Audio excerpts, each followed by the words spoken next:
Peekaboo. Back at it again, unfortunately, with more music. More! More! Don't mind me switching some stuff around. That's what that sound is. You hear that? That's me switching around. I didn't know, because you can set your custom sounds on Windows to be whatever you want. So I have some swooshy sounds. Swoosh, swoosh, swoosh, swoosh.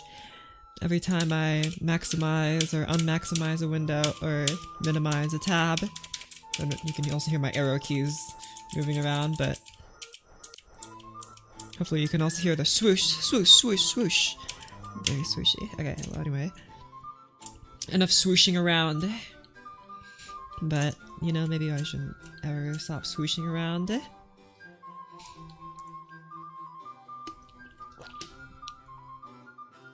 What? Did my microphone pick that up? Me swallowing? Gross. And cool. That's me drinking my coffee. Out of a straw, because I'm a heathen. And also it's Starbucks, so... Oh, I said Starbucks is hardly coffee.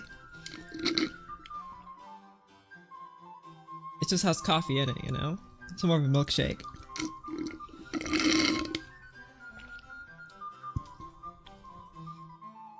I'd be like me saying that... I'd be like me saying Brahms is a coffee place because they got coffee-flavored ice cream. It didn't work like that. That's like saying Pop-Tarts are coffee because they have coffee in them. That's just ridiculous. At some point it stops being coffee and just becomes something entirely different, but where's the line?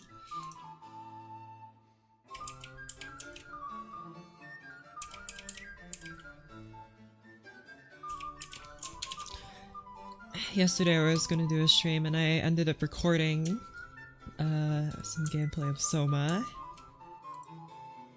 The game, the horror game Soma, and I was playing that. Good game, had a lot of discussion in it, I have a recording of it.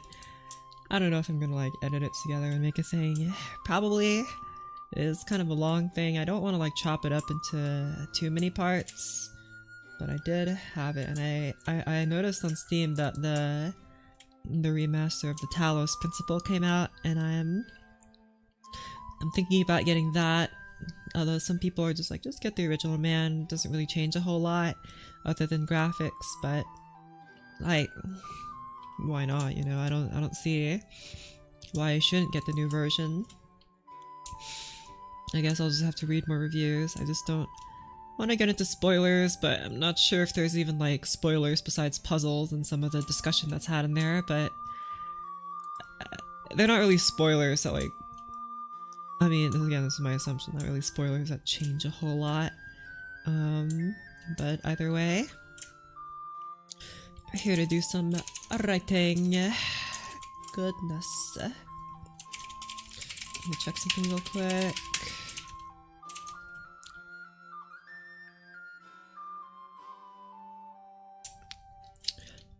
Okie dokie. So, today we're going to be working on the same old piece again because I just can't catch a break. I've thought about working on other things, but I actually don't want to. And whatever. You know, so many people are concerned with variety. I know a friend of mine is really concerned about streaming variety stuff. Making sure nothing gets too stale or boring, but I don't really care about that, to be honest. It ain't boring to me, and if it's boring to you, then oh well. It's my piece, and I dictate how it works. Kind of. That has to be somewhat playable, I think. But does it really, though? But it probably should be. But does it really? I was thinking about doing like a small little study section of something in order to... I wanted to study part of a Tchaikovsky symphony, but only like a part of it. It would be kind of short. But then I looked at it and I'm like, well, there's not much to say. Like, it's kind of obvious what's going on here. It was like about like strings and stuff, and they're just like open, and I kind of already knew how that worked. Okay, well anyway, let's just get into it. Shut up, Telemon. It's time for my stuff. Okay, so this is probably like the 1200th time that I've redone these chords here. But yeah, also look here, there's a happy face. You guys notice the happy face? It's a happy face. And then I have a parallel fifth here, which I marked sad. It's very sad I have a parallel fifth there, but I can't see how to fix it, so I'm just gonna leave it there. They're like over an octave apart. This parallel fifth here, E flat, B flat to F and C. Like, that's a parallel fifth, but they're so far apart that I don't know if anyone's gonna notice. So it's probably fine. And we have a lot of extra notes here, so, you know, whatever. I could omit some notes, I guess, but it just sounds so hollow otherwise. Like, okay, let's just discuss. I just want to discuss what happened here. So, like, we have this chord here, which is an E flat major. E flat, G, B, E flat, right? Or B flat, E flat. And then here we have F major, so it goes from E flat major to F major. So all the voices that I could move down, I move down, so the bass moves up. All these voices I tried to move down. This voice could have moved down, right? Could have moved down to A natural. Just ignoring this here. But then we're missing C, right? Because, I mean, we have C here, but like, if I just play this chord,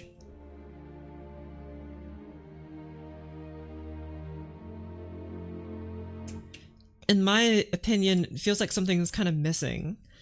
I mean, it sounds okay, but it sounds better if I have the C here. The chord is slightly fuller, I think.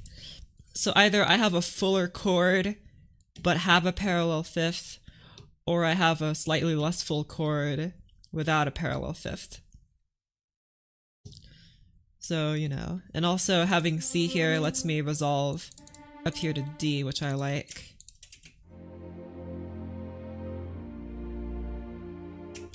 I like that a lot, right?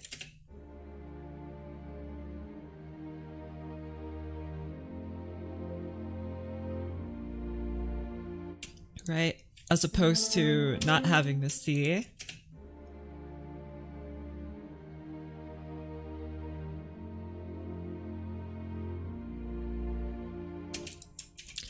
I mean, I guess it's just a matter of opinion of whether I should have that or not, but I'm just gonna keep it. I'm just gonna mark sad. Sad, it's very sad. Parallel fifth, sad. This is my second revision of this. Notice here it says revision 2 up there at the top left. So I do have the old revision, but I've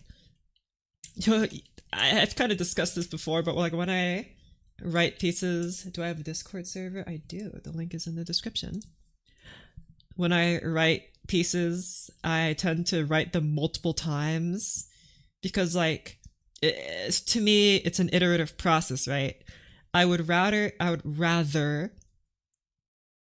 write out the piece, and then I would rather write out the piece, and then when I reach a point that I don't like what I've written, I don't completely erase that because that would be useless, right?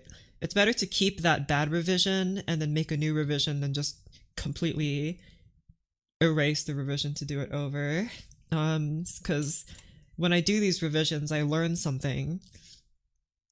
And even if it's like, even if I mess up, even if I make something I don't like, I at least know what to avoid next time around. To, like, by writing a piece of music over and over, I hone down what I want by writing everything I do not want.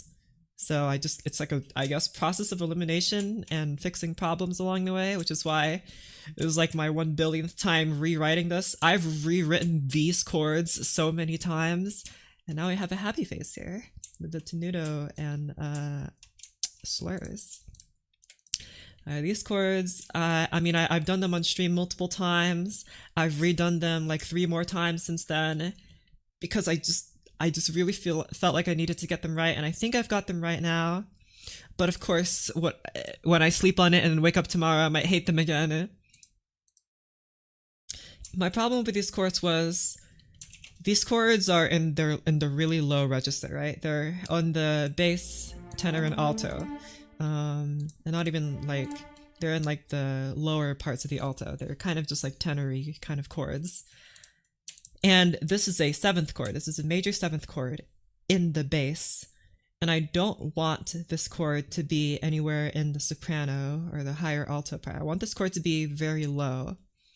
But we have this major 7th dissonance in there, which means if you know anything about like the overtone series and writing chords for many instruments, you know that generally when you write chords, you want the bass notes to be rather far apart and the higher notes to be closer together. And this is because when bass notes are close to each other, they tend to get very murky. The notes kind of clash with each other in a way that is unpleasant. Whereas in the higher registers, the notes can clash with each other, but you can have, I guess you could call pleasant dissonances. They sound better because at least in the higher end, you're able to distinguish the different notes from each other, even if they're dissonants. In the lower end, that becomes more difficult for our ears to hear. So by writing a major 7th chord in the lower notes here, I'm kind of running into these conflicting issues where I'm trying to have a dissonance, but it's in the bass, which is why I was so obsessed with making these chords correct and sound good, because I'm trying to balance these two contradictory things. And I think I've kind of got it here, because what I had before is that I had these guys used to be like even lower here, something like this, but I've raised them up here and I think I've kind of got it. I've had to kind of compromise by making these notes even higher, but I think I've kind of got it here. So I'm just going to play what I have. Oh, and also that horn solo and trombone solo got moved to tuba. So now we have a tuba solo. Not sure if I'm going to enjoy keeping the tuba solo, but I think it sounds okay for now.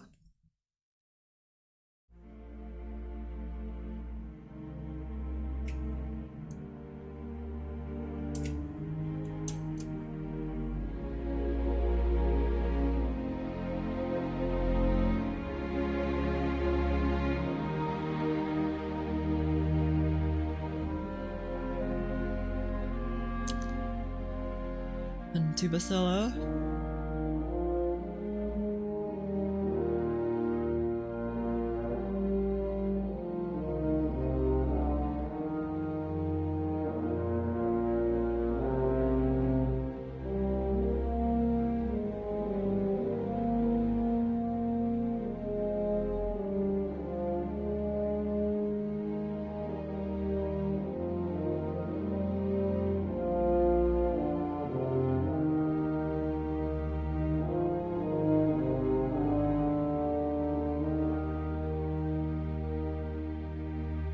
Okay, so that's what we have for so far. Actually, I'm going to replace these with accents. Never mind, that sounds even worse. Replace them with tenutos. I hear composers write dissonances in the bass. They usually let the bass ring out louder than the rest of the instruments. Okay, so you mean like when there are dissonances in the bass, they focus on the fundamental notes of the chord rather than the non-key tone. What's the word for that? I was gonna say non-chord tones, but a 7th is still a chord tone. I guess like chromatic tones like this. This A natural is not part of E flat major, but I've written it here to have the major 7th chord here. I'm not sure how I could do that here to like mark this note as quieter. I mean, it sounds okay, I guess. Another problem I was having is that I was wondering, because this used to be for concert band, and I'm reworking it for orchestra, because I like orchestra. These chords are in strings. They used to be for a bunch of brasses and woodwinds. And I've thought about how I would reintroduce those brasses and woodwinds together. But every single time I've tried to incorporate the brass and woodwinds into this, it's been kind of unsuccessful. In my opinion, I just haven't really liked it. So I guess I just won't have them and just have something simple here where we have the strings and the tuba. I also want like a clarinet or maybe something else, maybe a saxophone. I do have saxophones here. Doing a counter melody here. I'm gonna listen to it again and think about where I want counter melody to be.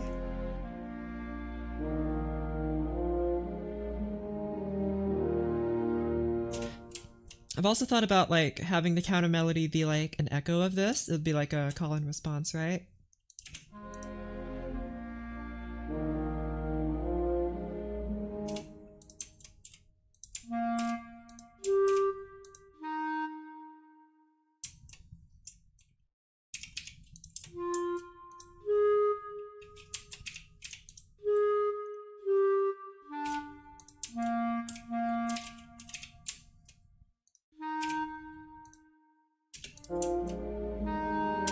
Okay, maybe not that loud, sorry.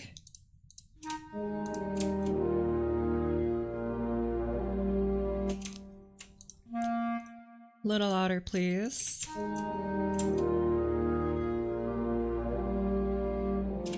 I have to be a little mindful of this because the chords are changing, of course.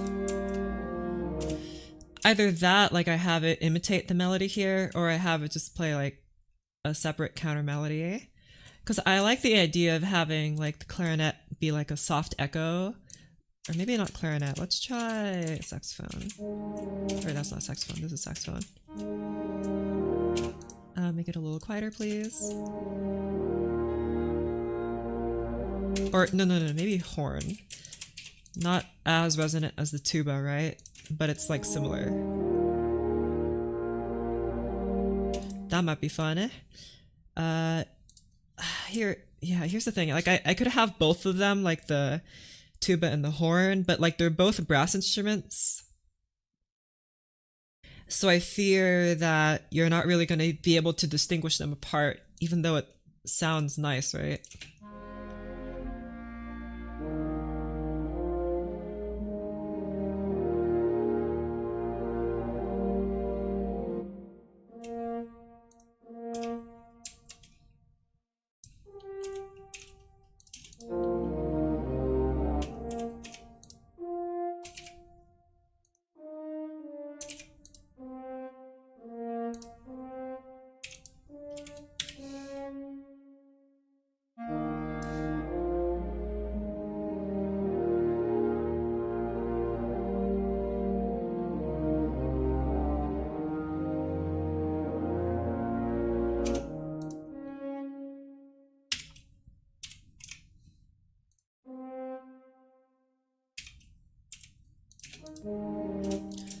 How about trumpets?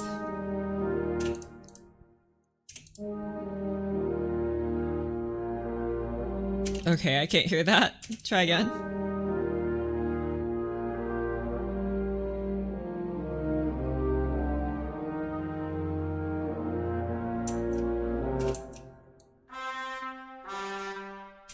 What chord is this? This is a 5 chord.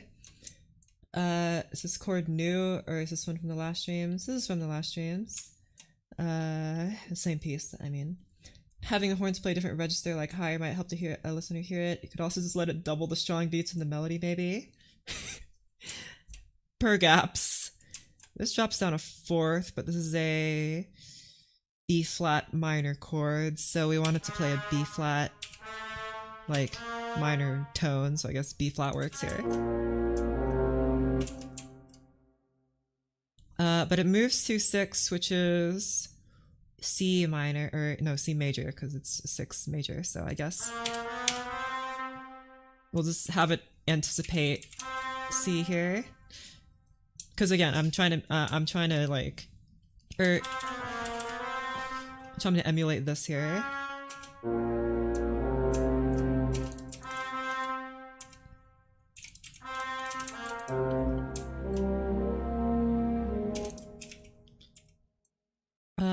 it moves up to, again, C. It's C augmented now. Wow, I'm so creative.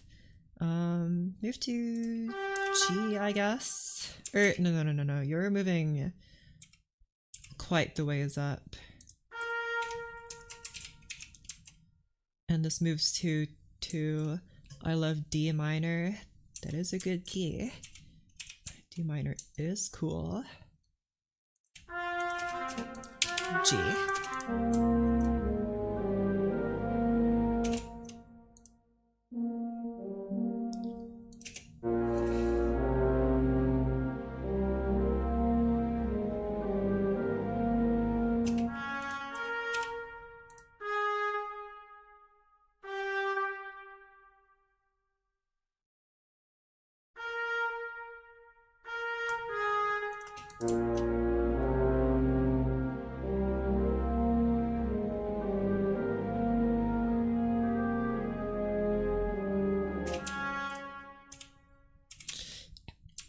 This is staggered by 2 beats, so...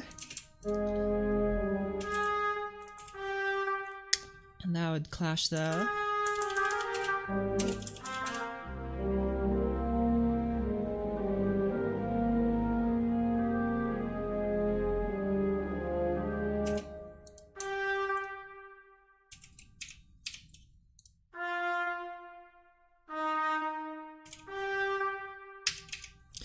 This doesn't feel quite right.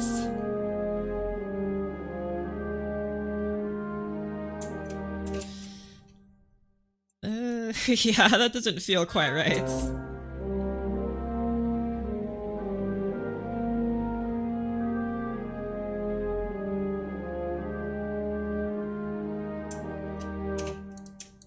Because if you listen to this on its own...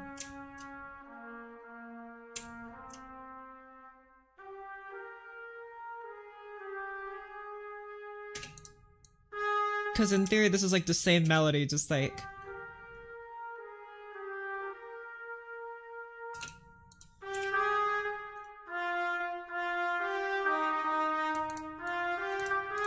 This is the same melody, but it's staggered. I just have to alter the tone so that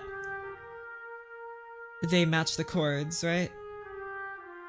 It's the same melody you hear.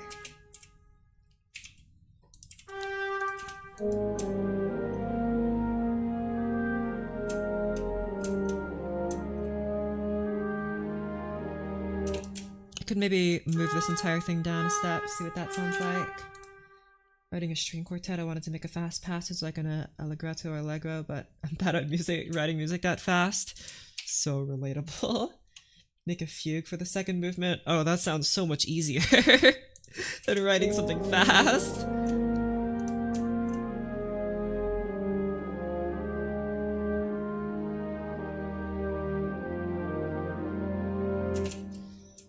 Yeah.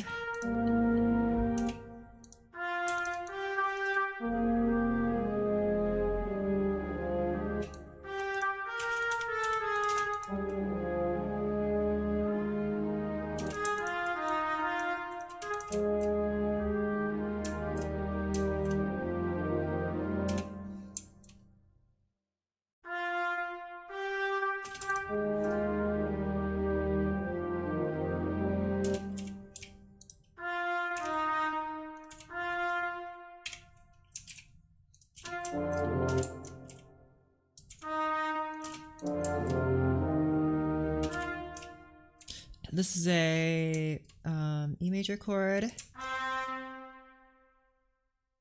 to a 4 chord and A flat major chord.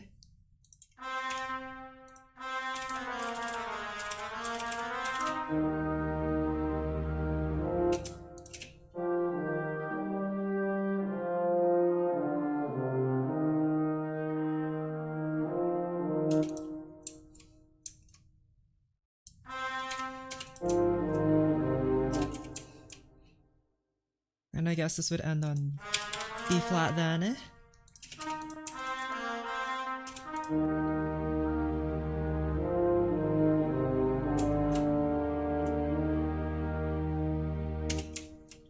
When do they get to breathe? I'll work on it.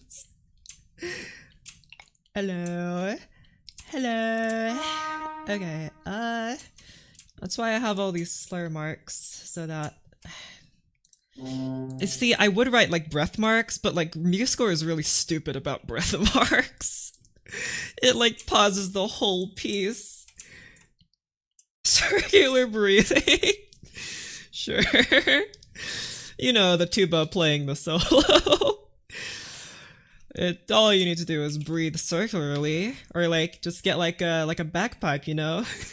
The Irish figured it out a long time ago. Just like pump it into your lungs or your instrument, but preferably your lungs. Okay, yeah. I just wrote these notes to have them be written down. And I did write like a lot of tenuto markings here. And, you know, actually just for this, I'm going to move this to clarinet.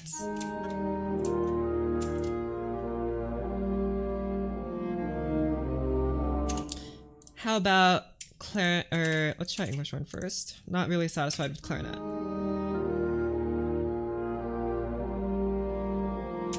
How about moving an octave up? Try oboe. A little bit quieter, please. Too quiet, never mind.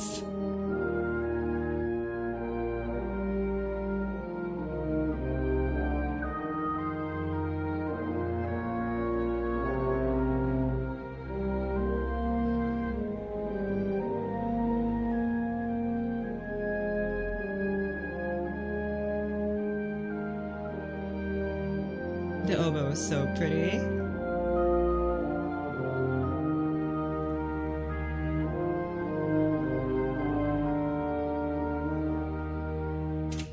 Alright, but first oboe gets it, because it's the first oboe. Sorry, second oboe.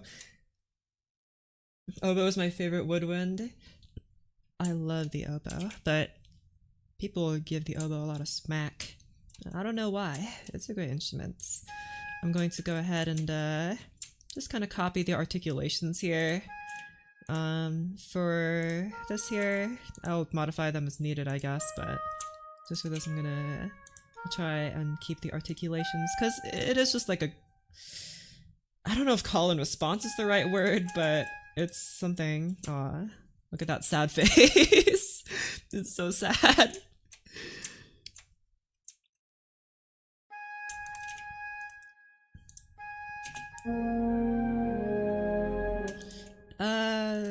I'm gonna remove the tenuto markings here, because I wrote this kind of as like an accent, right? But I guess it's like the counter melody, I guess. So I don't think it needs to be accented. The main melody needs to be accented. Try this. E minor, then I go to B flat minor, right? I don't know, man. Just pick whatever key you want. There are no rules.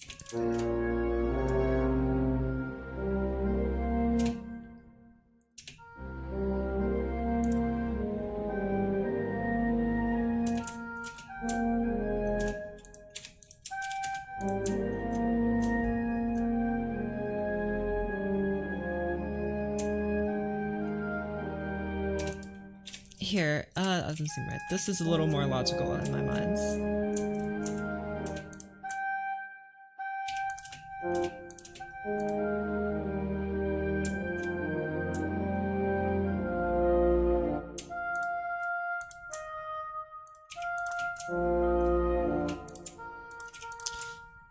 That doesn't feel quite right though. This doesn't feel right. I think this is more logical. And also might be easier to read. Or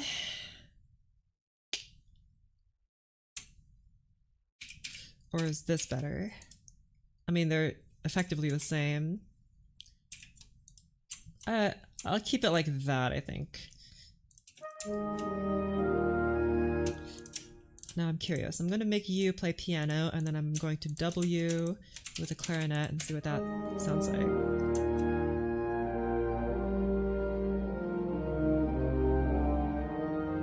How about clarinet on its own?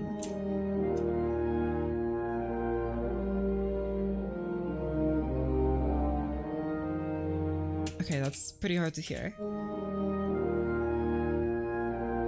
I'm a big fan of oboe clarinet combos. How about flute?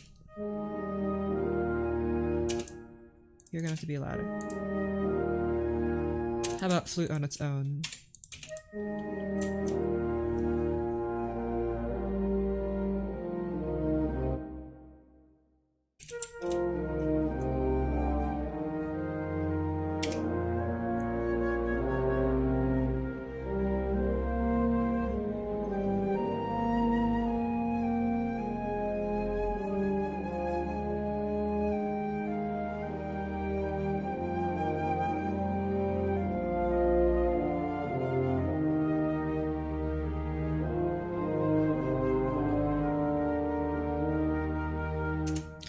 The oboes, not the oboe, the flute is very pretty here. But I want this to sound a little more sad. The flute has like this happier quality to it. Especially because it's playing a lot of minor chords. So I'm gonna move it to oboe, like that. So the oboe has a more plaintive quality. So I think that'll, even though both of them I think sound very pretty, but I think this one, they have different like emotions attached to them, at least for me. Called Lamento della Ninfa. No, I have not heard of that. Sad. Okay, now time to write more chords. Who's ready for voice leading 101? Unfortunately. Okay. I'm gonna go steal the melody from the original again to get everyone up to speed. The original was it was my first piece for a large ensemble, and I wrote it for wind ensemble. And I'm redoing it for orchestra now that I've studied orchestration. Again, I haven't studied it all that much, and I'm definitely not perfect by any stretch of the imagination, but you know, might as well again keep iterating on it until it gets better. So I'm going to steal the melody here. And then I'm just going to use that as a guideline. So I'm going to put it in, I put it in English horn. Again, this is the guideline, just so I can have an idea of where the melody, or where the chords are going and where the melody is. Again, this just serves as a guide for now. Voice leading is bro's worst enemy. It really is. Parallel fifth, sad. Sad. I'm very sad about it. Sad.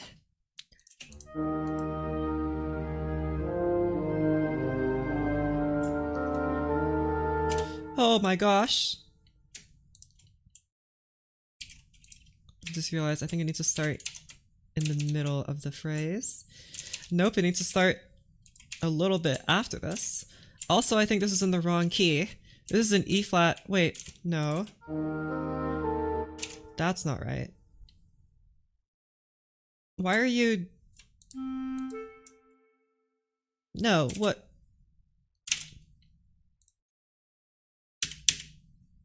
There you go. There you go, that's in key. What are you doing? When did you get over here?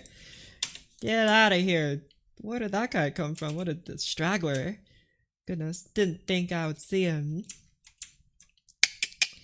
Okay, well, voice leading, right, okay.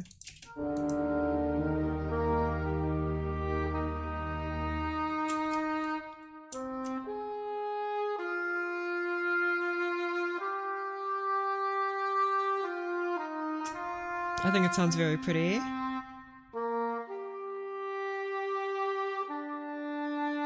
In English horn, I think last revision I made a bunch of changes to make it sound a bit wider, and I'll get back to that, but again, just as a guide. Now it's time for voice leading, yippee. So, I could either choose to have F here or F here.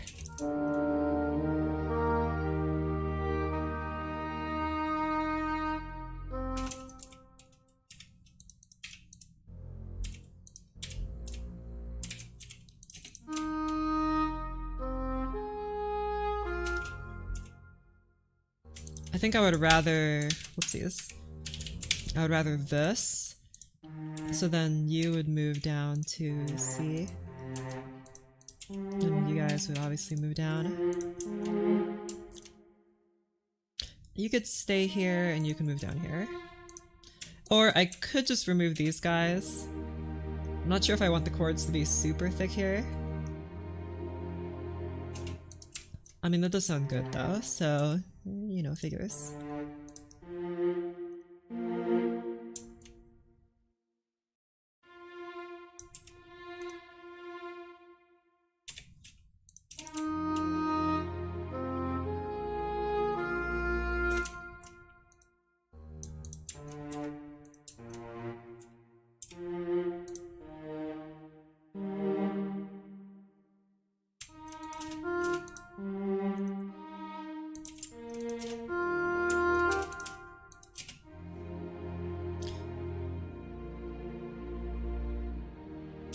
Or I could try this, although this makes less sense. It would make more sense to do, I mean, a little bit more sense to do that, I guess, but...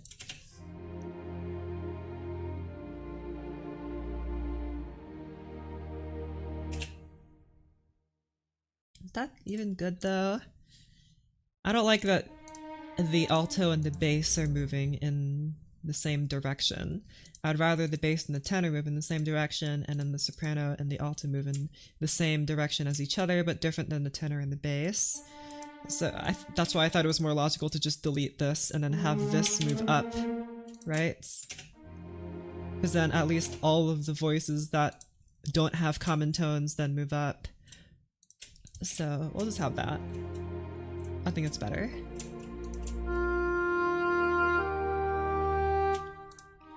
And we can just reintroduce this here.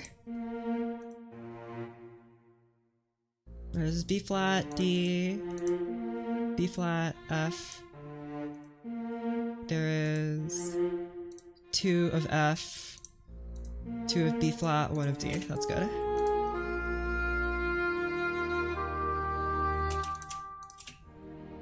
That's a great chord. Wondering if I should put an extension here.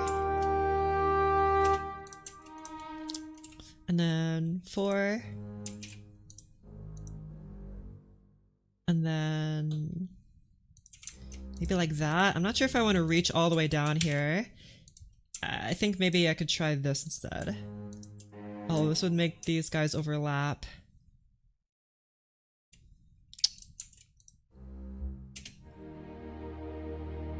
Okay, let's at least write the chord down first in this and we'll see. G.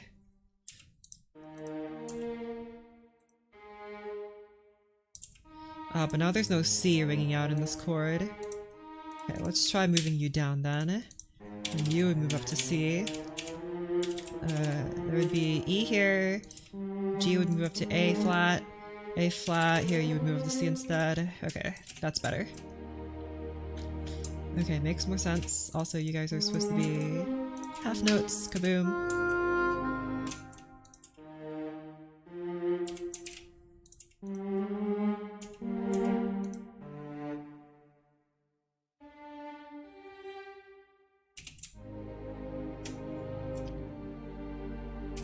Or I could have you play F, maybe.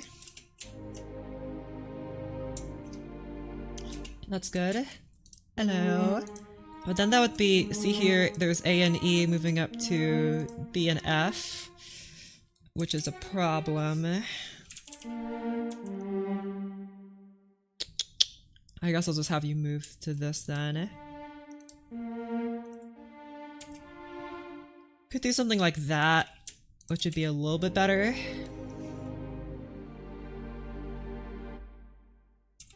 And then back to C minor here.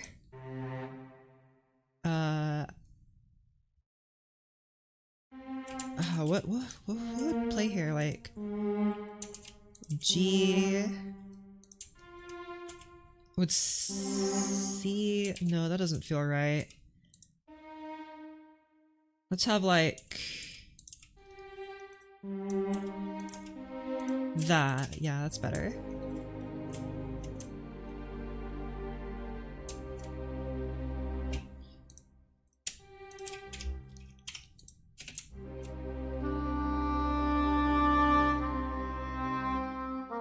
know there's a modulation here to another key. Maybe retranspose this. I was messing around with the keys here, but this needs to move to G major. The next YouTube recommended video was a review of a drivable orange. That does sound pretty epic. Why are there still so many flats here?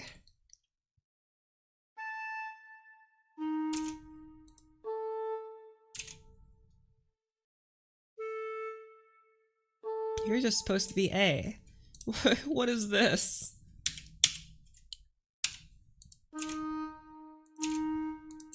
What is this? What?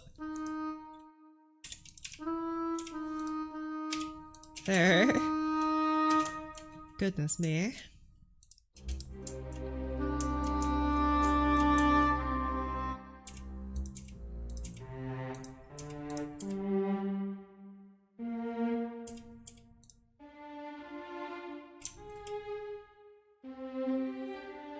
And having 7th chords here is a bit of a mess.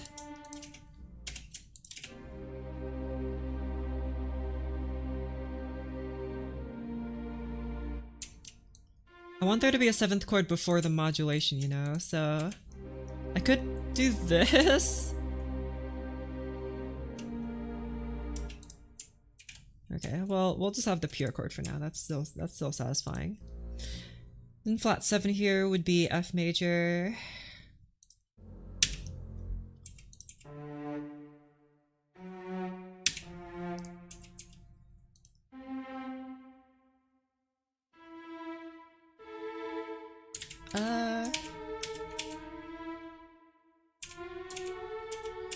That really doesn't feel right. I think they should just both...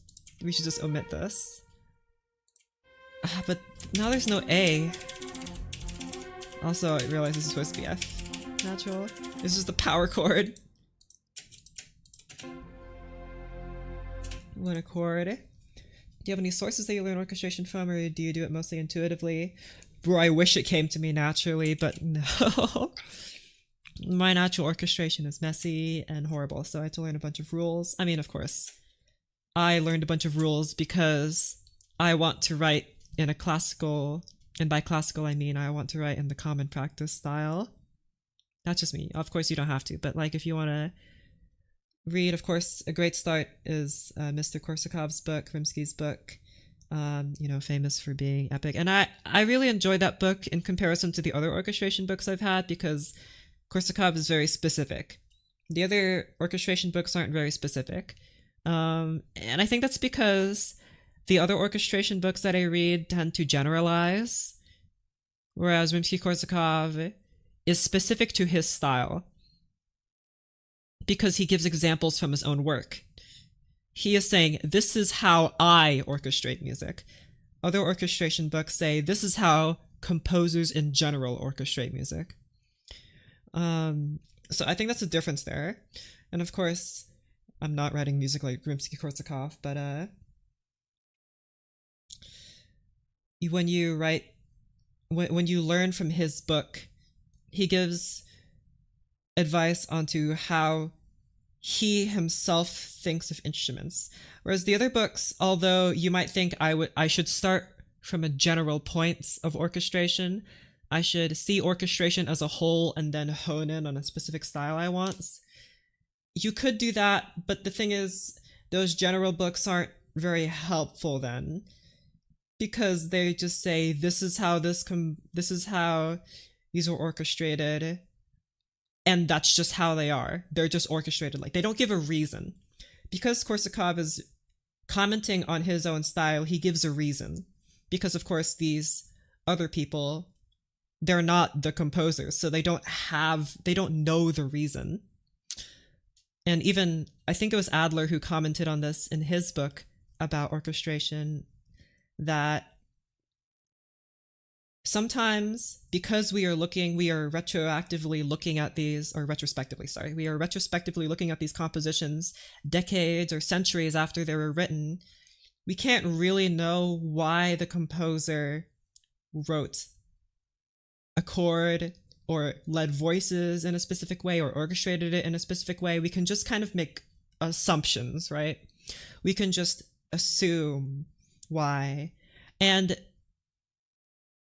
sometimes the reason for why is an arbitrary one. Like maybe it just quote unquote sounded good, but what does it mean to sound good, right? So this is where those general orchestration books kind of fail.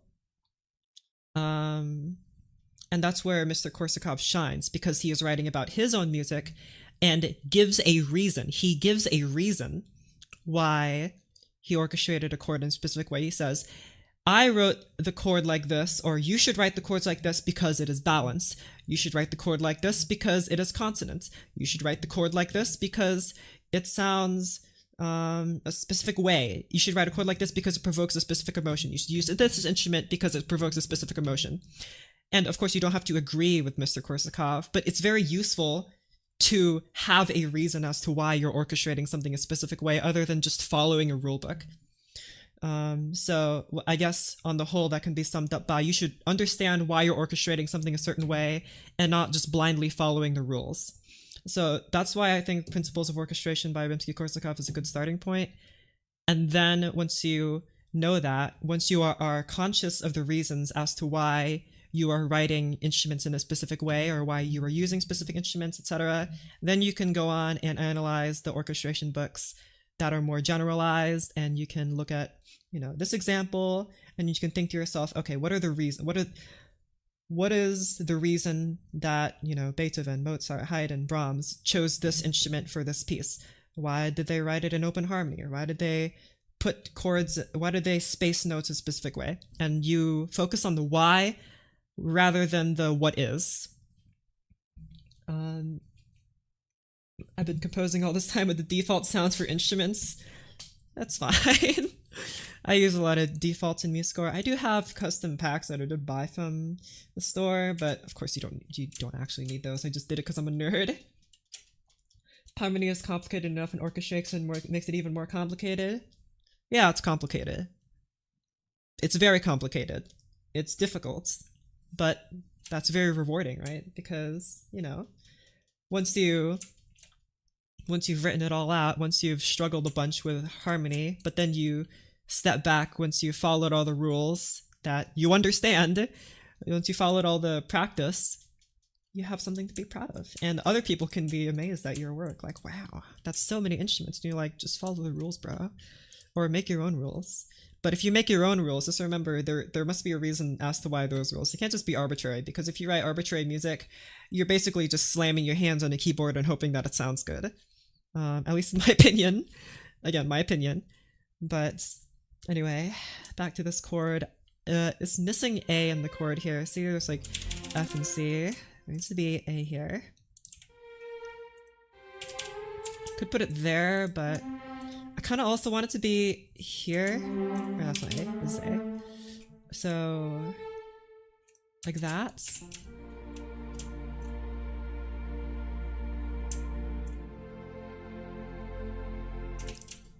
That sounds fine, I guess, but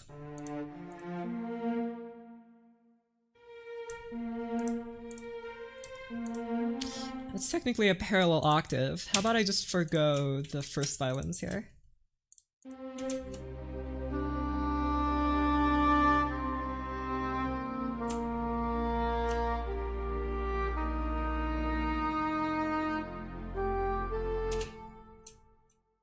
Okay, I think that's fine. Also, I think for some reason I'm missing something here.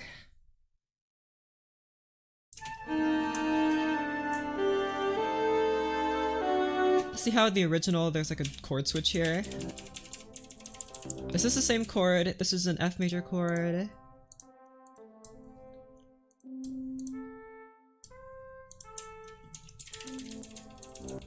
There are no non-chord tones here. Okay, I guess it's just that the bass is moving. And then it moves to G. This is G. That's the wrong note. There you go. Or wrong length. Alright. Cool, cool, cool.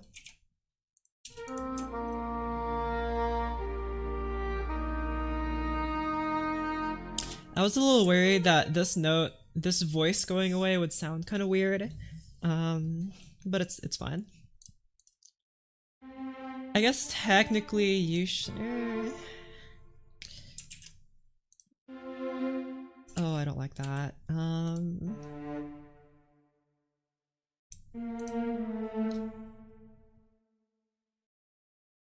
Hold on, I could do this. And then...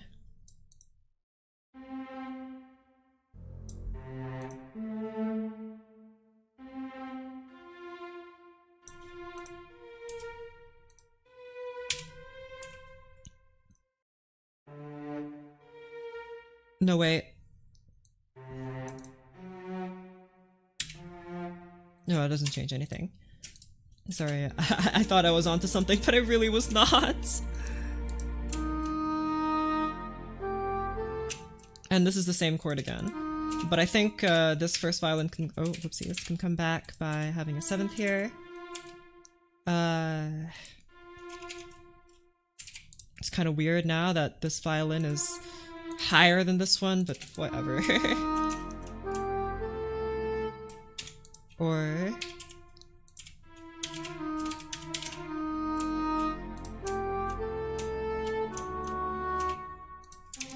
And does the chord shift here? Doesn't seem like it does. Okay.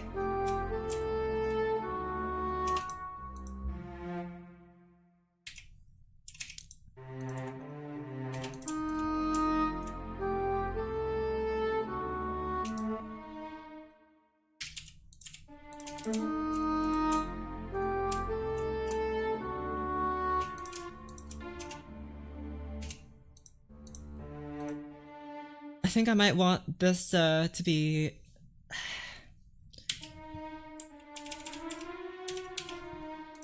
like that instead.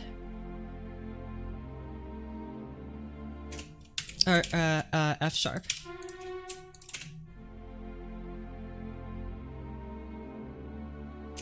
Better, okay. Berlioz's treatise. I know that like my library has it. I just haven't picked it up. It's interesting perspective because it was written half a century before Korsakov's. Yeah, I haven't listened to a lot of Berlioz, but I know he orchestrated High on Cocaine or whatever. So you know, maybe I'll take his advice with a grain of salt, or maybe a different kind of white crystal. Stupidest joke I've ever made, but you know. Made examples on his own music, so you do get his own thoughts. Coolio. Yeah. I'll take a look-see at that.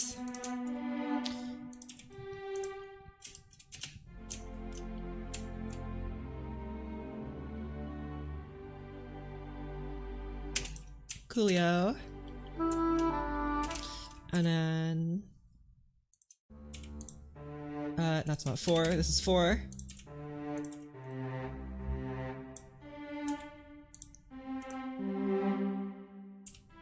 Or no, you say it here. Maybe have a extra E here.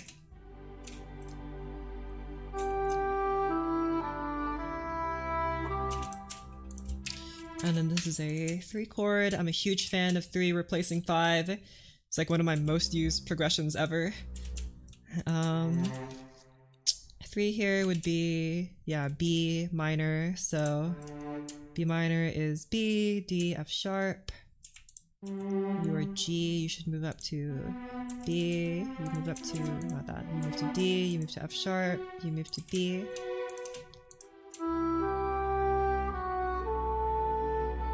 And then E minor, that's not E minor, that's E minor. Using the lowest note of the contrabass without any extensions. Okay, B, E, G, whoops, B.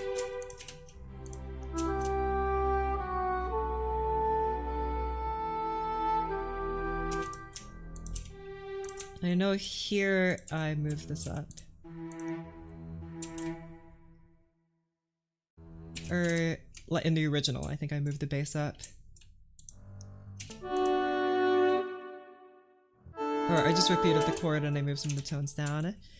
I'm not going to do that here. I'm just going to keep it like this. I will probably add some rhythm to these chords, see how it's mostly just like half notes and stuff. And I'm also thinking about adding more in-between chords when the melody gets a little more agitated, right? Because right now all the chords fall on the first or the third beat. I would like some happening on the second and fourth beats, so I'll probably just insert in between chords here and there, but that'll come later. Like right here, 6 to 5, I'm sure I could insert like a 2 or a 4 or something like that, right? But I'm just gonna write the basic chord progression first, and then we'll experiment with that.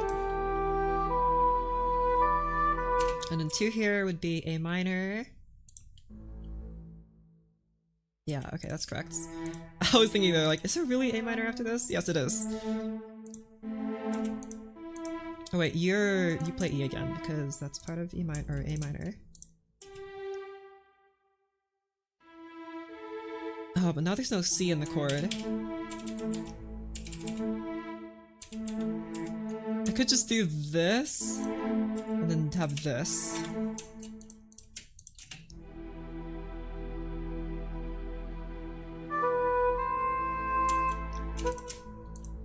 Okay, and then the 7th chord here, or not a 7th chord, the 7th chord. A 7th chord versus the 7th chord, very different. I guess you could call it the leading tone chord, but that's such a mouthful. That goes to F. Probably high F would be better. F sharp. F sharp, A, C. So you move to C, move to, that's not, you stay at A. Yeah, it's supposed to be nice and diminished. Ooh, how about you just do that? And then you... Oh, you already taken... You guys are playing the same note, I just realized. That feels kind of unnecessary. I'll get rid of this one.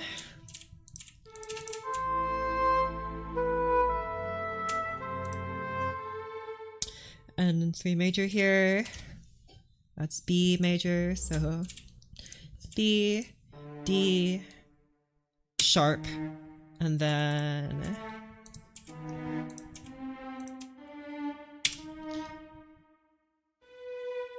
I guess F can come back here.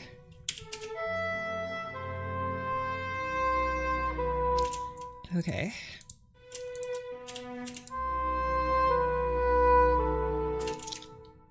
And I know here I like changed it a little bit.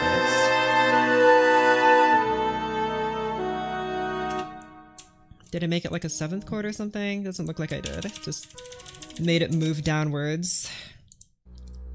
I think I'll do something like that here.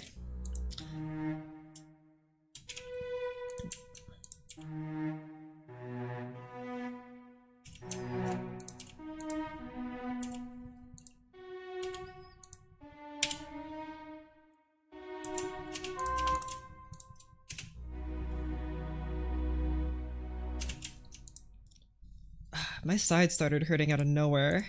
Ouch.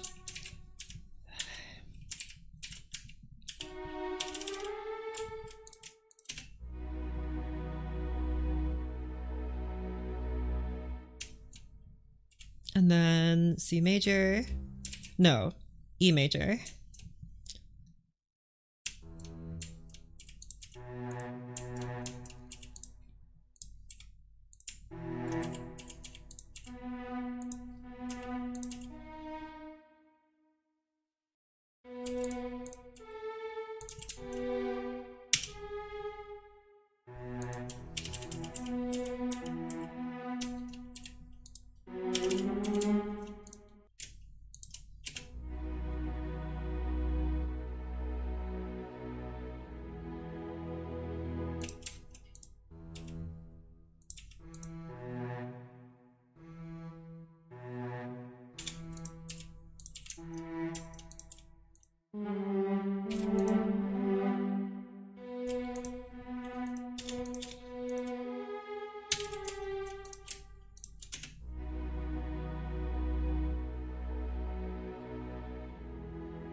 Okay. Good, good, good. Sorry I'm not talking here. Okay, I'm gonna be so real right now. My side just started hurting out of nowhere, even though I'm just sitting here. Ouch. This is not good. Stretch a bit.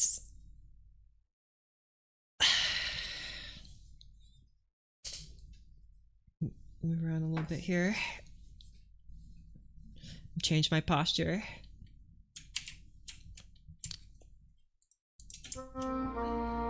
Okay, I guess I'll just listen to the whole thing and see where I can see what I've done.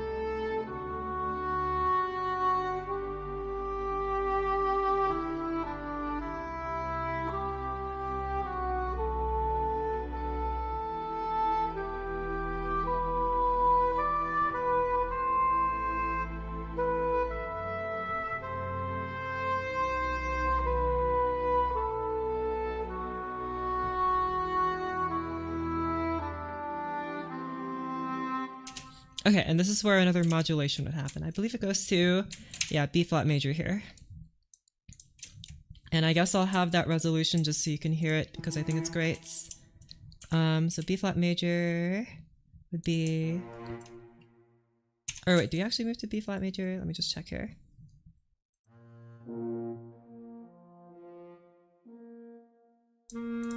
Doesn't seem to be... Okay, yeah, you do, good. And then you would move to...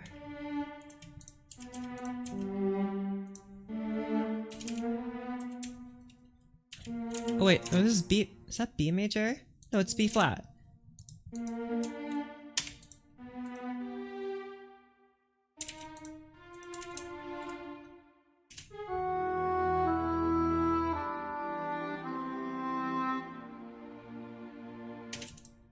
I love that resolution.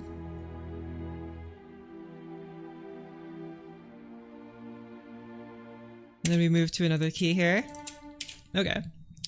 Very coolio.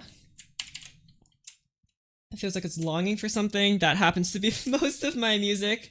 I'm a little too good about writing sad stuff. Probably because it's easy, not gonna lie. But, you know, contrabass is so bassy. That's so true. Here, I'll turn it down a little bit so it's not overtaking everything, but yeah. And these are the default new sound strings, by the way. I've thought about getting other string packs, but they're fine. They serve our purpose quite well, and they sound okay. I'm thinking about adding more instruments on top here, like more instruments to the chords, right?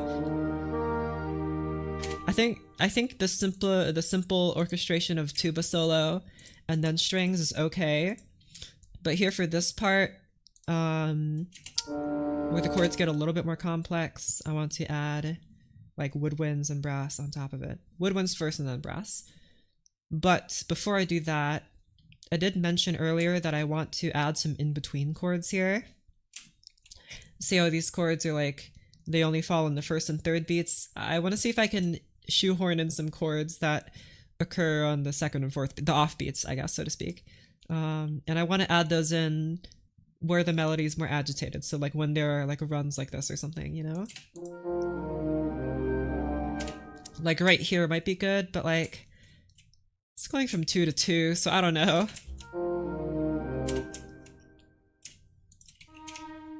If I do 2, 2, this is a, yeah, F major chord here. 2, maybe E flat major. Yeah, E flat major. Could go.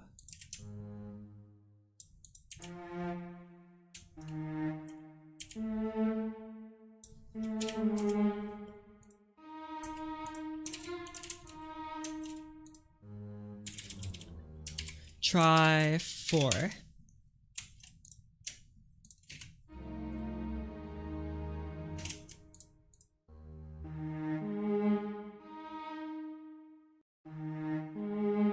There's no C in this chord. I was like, why does this chord sound so weird?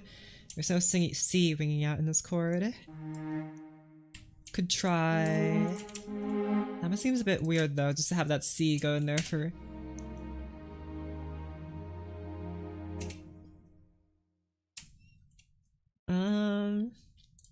Hold on. Oh, whoopsies. Let's open Pure F. Piccolo choir, a bunch of screeching. Seeing a major 2 Roman numeral just doesn't sit right with me.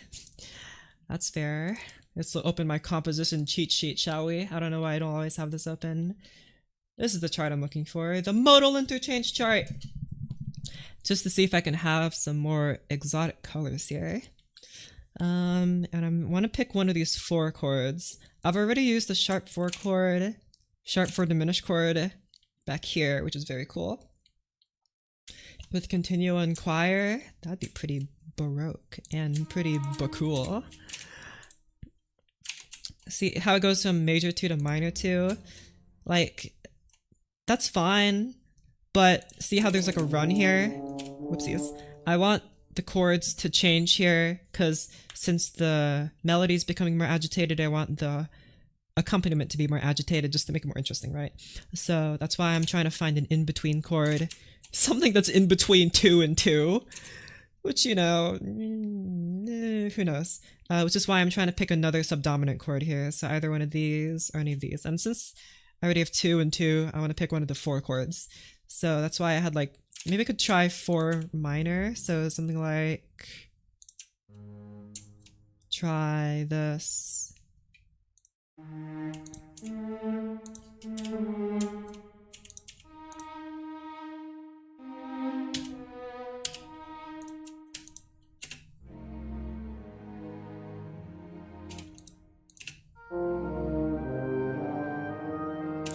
It's kind of hard to hear what's happening there.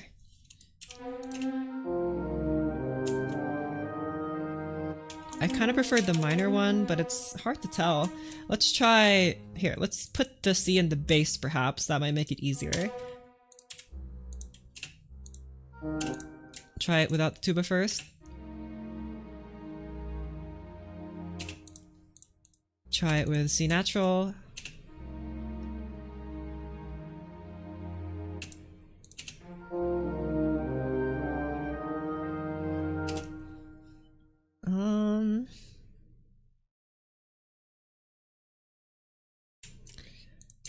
Okay, let's try something kind of radical here. Let's move to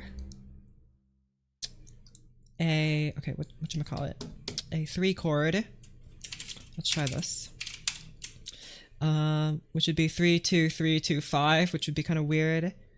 Maybe then it would be better to have a 7th chord here. So we can try, let's try first normal diminished 7th before we try anything weird. So a diminished 7th chord would be in E flat major, that would be D, natural, D natural, F, A flat. So D, keep the F here, A flat here, and then U move down to D.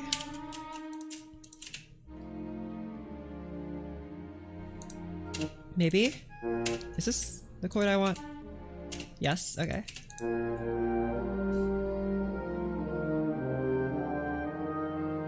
Okay, that's good. It's like subtle, but like it's there. You can clearly hear that something's happening.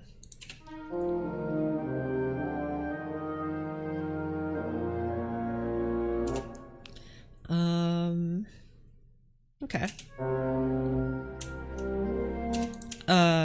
And do I want to like try a different kind of 7th chord maybe? I think the flat 7th chord would just sound kind of weird here, but you know, no harm in trying, I guess.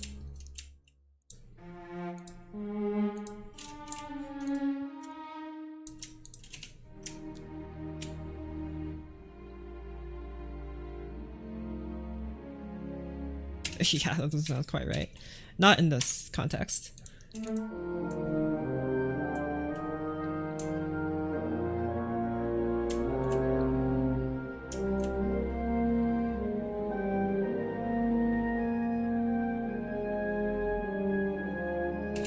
And I think here, see where there are eighth notes here, maybe I should have some movement in the chords here.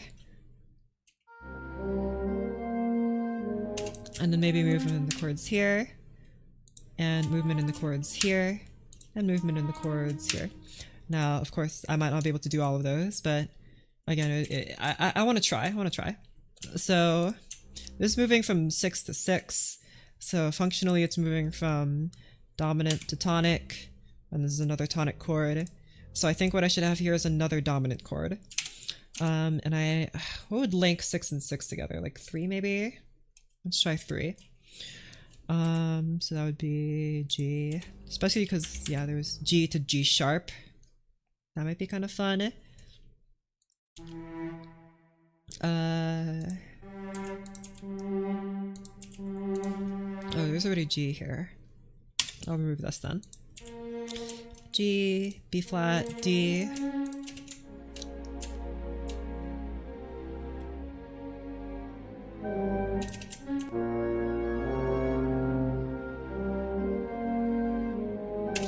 Ooh, that doesn't sound quite right. Okay.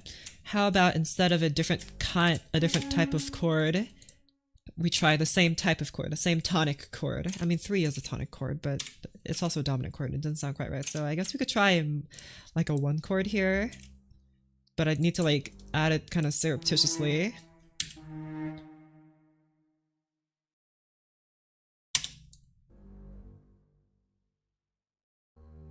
Have E flat here. Hello. We'll have G here. And have you move down temporarily. Try this. Okay, that doesn't sound quite right, but I think we could use another kind of 1 chord.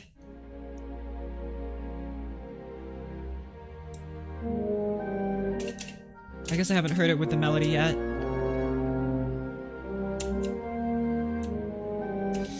Here, try, where's here? Try G flat. So this should be an E minor or E flat minor chord. Try this.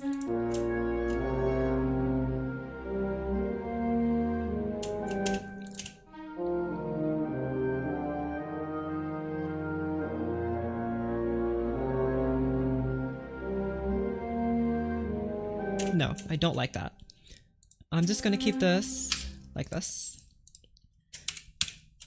For these other bits, let's see if I can add some in-between chords and like it. Because it worked out over here. I like this change here. So let's see if I can have a change here. Something that could sound good is having the C and the double bass enter the same time as the tuba. Like right here. I guess I'll tie it then.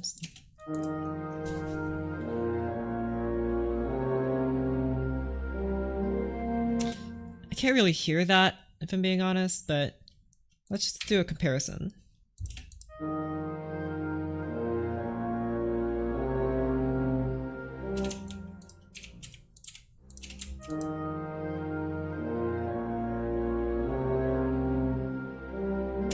Is anything else here playing B flat?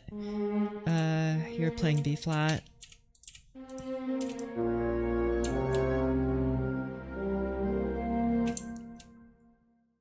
Kind of hard to tell.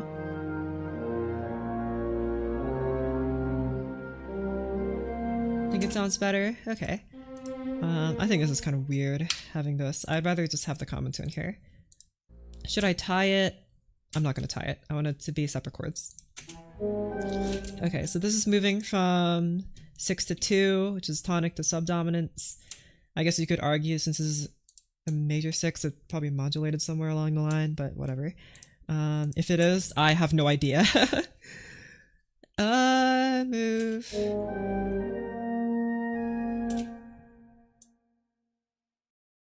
What kind of chord would go here?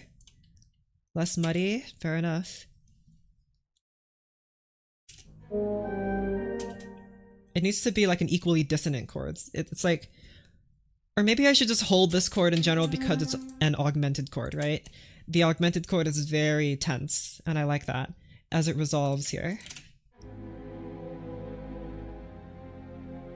Okay, but then here where it's like a normal, I mean, it's still tense because it's diminished, but it's still within the realm of the E flat major. Whereas I don't think 6, yeah, augmented 6 is not in the, it's not in our key, Ionian, which is major, or mode, I guess I should say. And then this is, diminished 7th is part of the major chords. It's a diatonic chord, I guess I should say. It's diatonic. And since it's diatonic,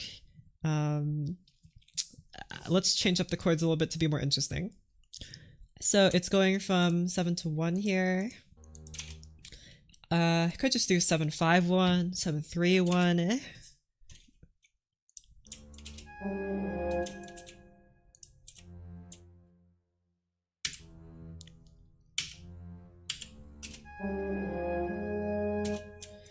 I could try F here, which would be 2 to 1. So that would be a plagal cadence, right? It'd be dominant, subdominant, dominant, or not dominant, dominant, subdominant, tonic. So try this. Maybe something like that.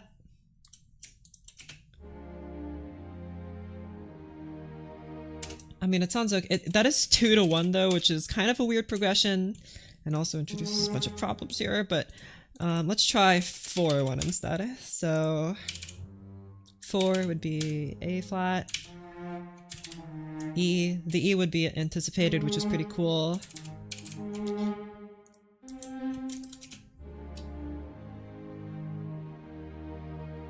Like that's how you dive deep and really think about what chords you're using. Yeah, well, I'm all about chords. I love chords, and I'm all about making interesting chords.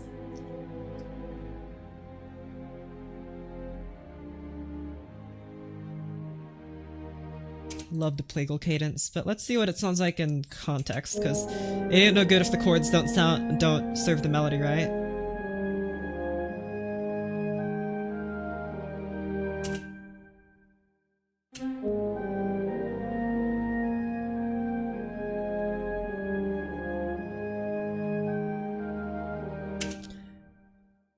It sounds good.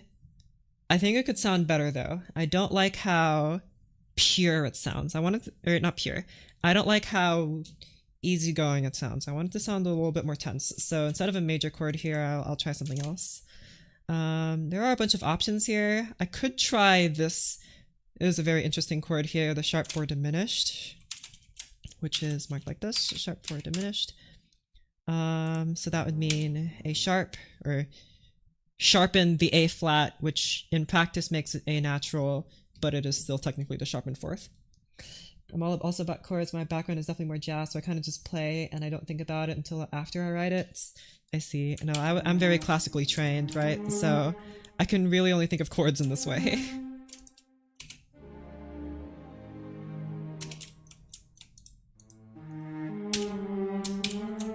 Okay, I was wondering why that sounded weird. Ooh. Wait. How about instead we anticipate this E flat here, but we have this A here.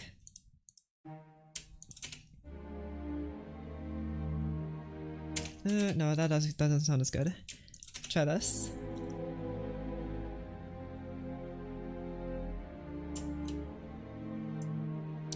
Oh, I don't know if that would work here though, because the tuba is currently playing in A flat, so that might like be a little strange.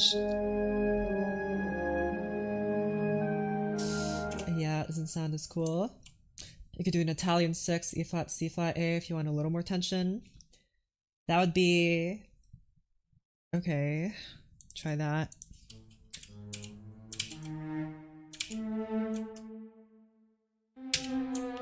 Although, like I said, this A natural is going to clash with the melody's A flat, so I'm a little worried about doing this, but let's just...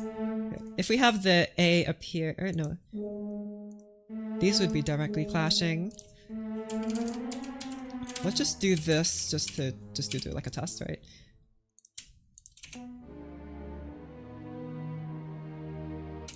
But then how does it sound with the melody?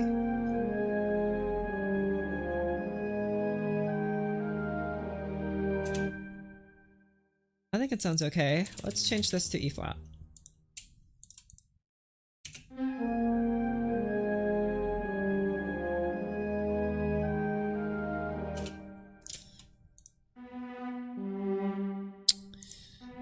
I'm gonna be honest, it's a good suggestion, but I don't think it works in this context.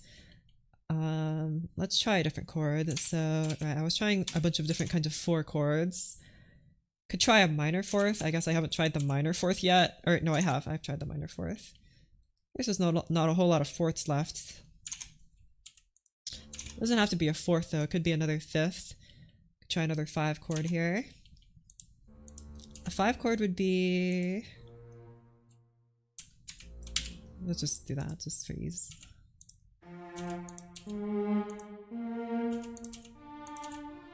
No, you would stay at D.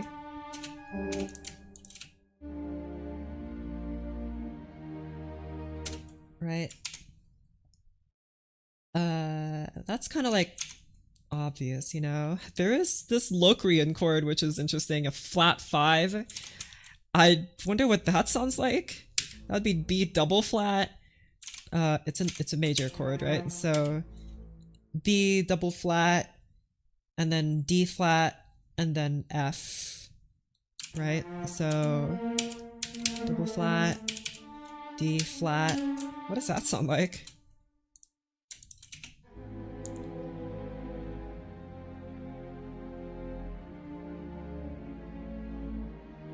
Ooh, that's spicy. Maybe a bit too spicy.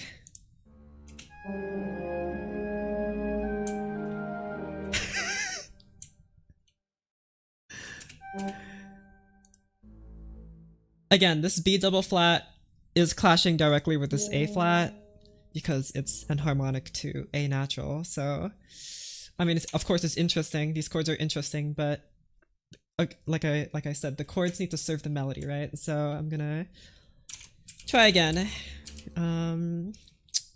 Right, what else have I not tried?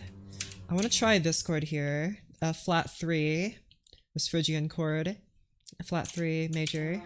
So G flat, B flat, G flat, B flat, D flats.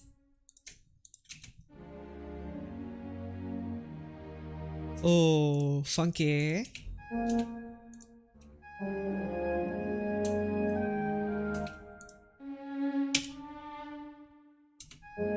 It feels like this D needs to resolve to this E here, right? Because it's like a leading tone, right?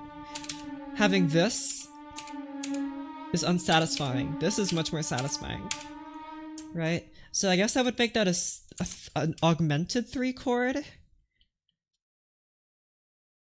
Or an augmented flat 3 chord, which I don't think is how... Like, there's probably a different thing.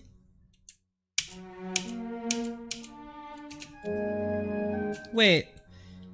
G flats... G flat, B flat, D. B flat, D. That would be... Yeah, that is just a G flat augmented, right?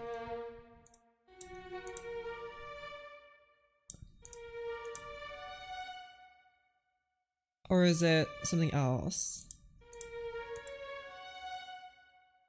No, it is definitely this, because then it would be a triad, right? So... Oh, whoopsies. Sorry.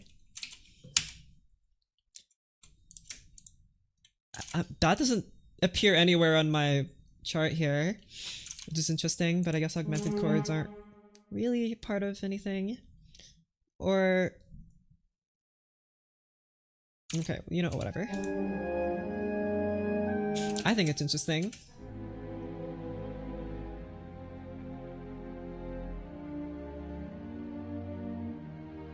I like that. I think the voice leading definitely needs improvement though, so I think for this to work...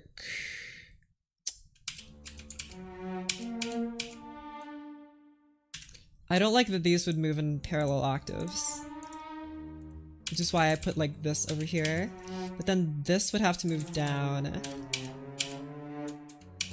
Right? You would also have to move down.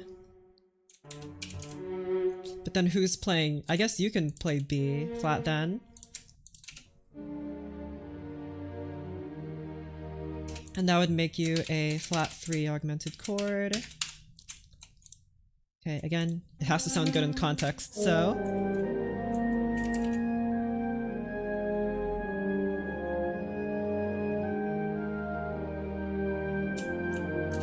And then the same thing here. It goes from 2 to 5. Secondary dominant kind of situation here. But what would go in between here? Because this is a 2 to 5 and it's kind of weird to interrupt the 2 to 5. So I'm thinking like maybe something has to precede this 2. I do kind of like this 1 to 2 progression though.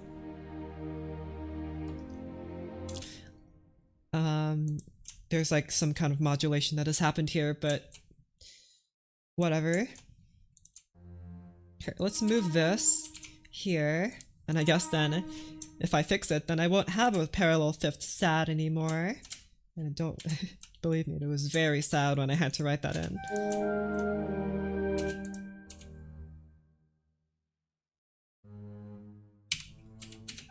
Oh wait, no, not a half note.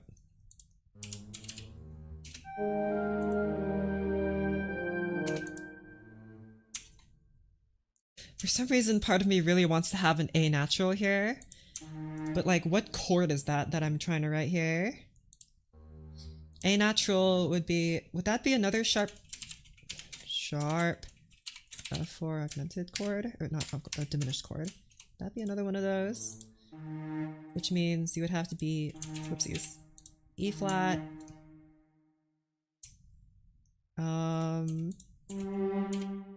E flat, A flat, no, not A flat, A natural, sorry.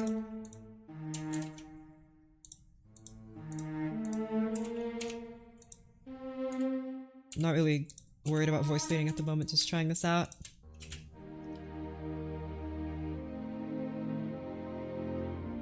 Ah, yes. Okay, that's good, that's good. And I think that's because actually not much is changing. I think this is actually still just a 2 chord because it still has the same fundamental notes. It still has F natural, A natural, C natural, E flat. It's just a 2 7th chord. I'm just changing the bass around. Okay. I guess then that just makes it the same chord as last time, which doesn't really change a whole lot, so let's, I guess, try something else if I'm gonna have a different chord here. Then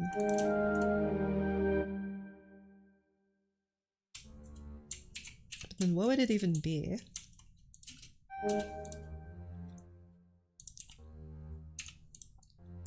What if I get...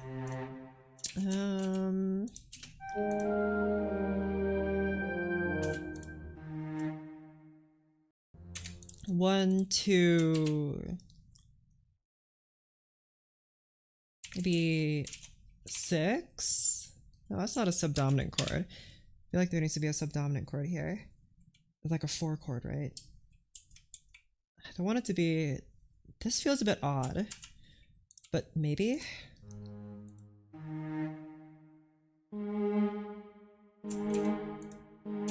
Like...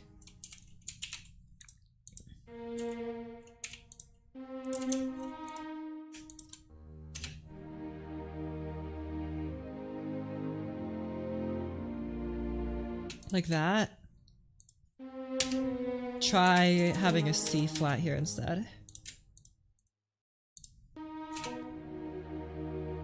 Well, whoopsies.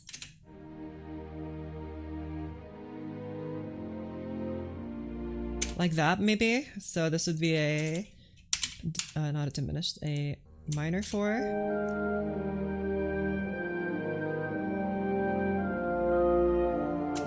That's kind of fun, eh? Right?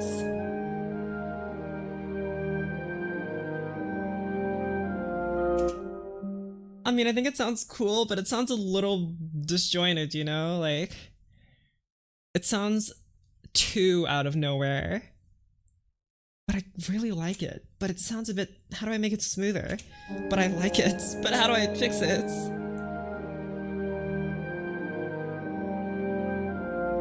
See, doesn't that just sound... Oh, whoopsies. The tuba sheet music. I guess you can just look at it. Whoa. It's an E flat major, which I'm sure tuba players will not hang me for. Slurs. We do love slurring here. Look at all those slurs. Okay, let's swap out the positions of the 2 and the 4 chords. It feels a little bit less logical, but like maybe in the context of the melody it'll sound better.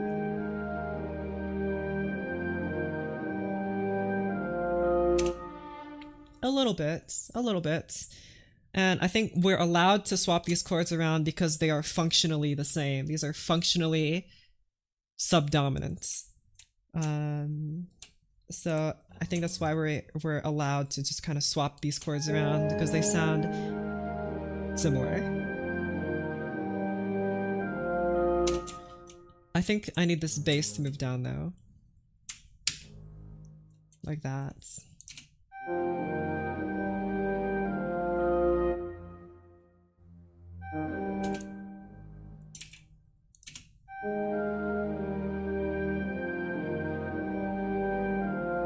High tuba go crazy.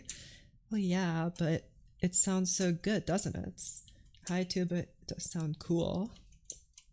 And I feel like the tuba definitely needs a solo, so I guess I could have put it in horn, but you know, it's not high for a tuba player. Yeah, originally it was a little bit higher, like it was like up here, but I kept it down here so it's not too high. And it used to be like this.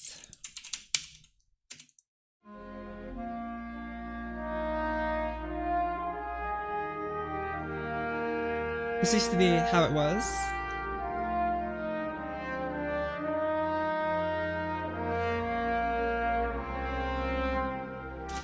Euphonium cough. Yeah, I know. Every time I've needed a quote-unquote high tuba part, I've always opted to put it in the euphonium. But here, I haven't done that because I've kind of put a bunch of brass instruments here. I'm probably going to remove some. I probably don't need 3 trombones. I love Euph. Yeah, euphonium is awesome. So much so that I think its nickname is like the tenor tuba, or maybe vice versa. But man, the tuba needs some love. Let's give the tuba a solo. And it sounds good, doesn't it?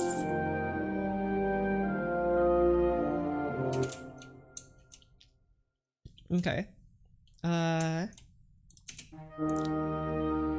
I want this chord to be more tense. This is a look at that. Look at that disgusting figured bass there.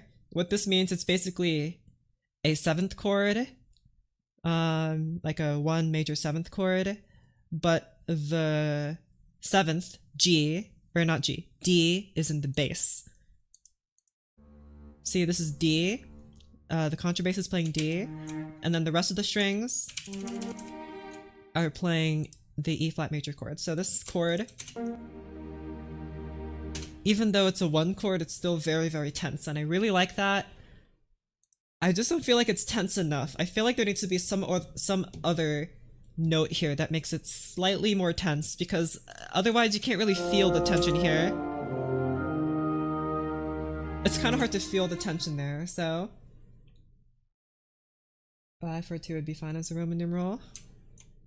I guess, yeah. The B flat is implied. Sure thing. This gets published, people are going to be confused because they'll think it's a basso continuo. If we could play a couple parts of this and we could put them together, that would be cool. I did hear Mark solo, so I hope that signals to the tuba player, like, bro, you're playing the melody, so get your game on. Right? I had to start writing stuff that has saxes because I ended up doubling the brass anyways. I do have saxophones here. I don't know if I plan to use them, but I want to try to use them excuse me, I think it'd be interesting to try using the saxophones in an orchestral context. Not to add any sort of, I guess, jazzy flavor to it, but literally to use them as a saxophone. Let me rephrase that. To use the saxophones in the way that their construction implied, in that they are a mixture of a brass and a woodwind instrument and therefore are a bridge between the two, whereas the horns used to be the link between the woodwinds and the brass, but the saxophone was meant to bridge that a little more, and I want to try doing that here, and I did kind of try that in my other revision of this piece, so I'm going to expand on that here in my next revision of the piece. Play all the single reed woodwinds. Wow, that's so many instruments. A note that isn't the scale in between the chords to connect them might be tense. That's what I was thinking. I just don't know what that note would be. Me when horn is in a wind quartet and quintet. Yeah, you need to have some kind of brassy. And I think the horn sounds great even with you just have to be really careful because the horn is loud. Because it's a horn. Wow. Man, you're learning so much from me. Brass is loud. Chords are chords. Like, there needs to be something else. So this is a major 7th chord. I guess we could just add like another extension. So after this, hold on.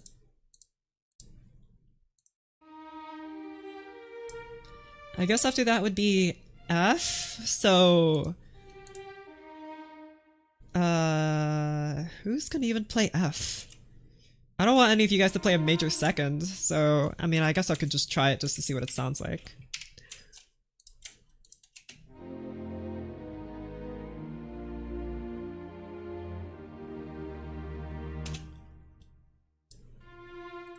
Try removing the E in favor of the F.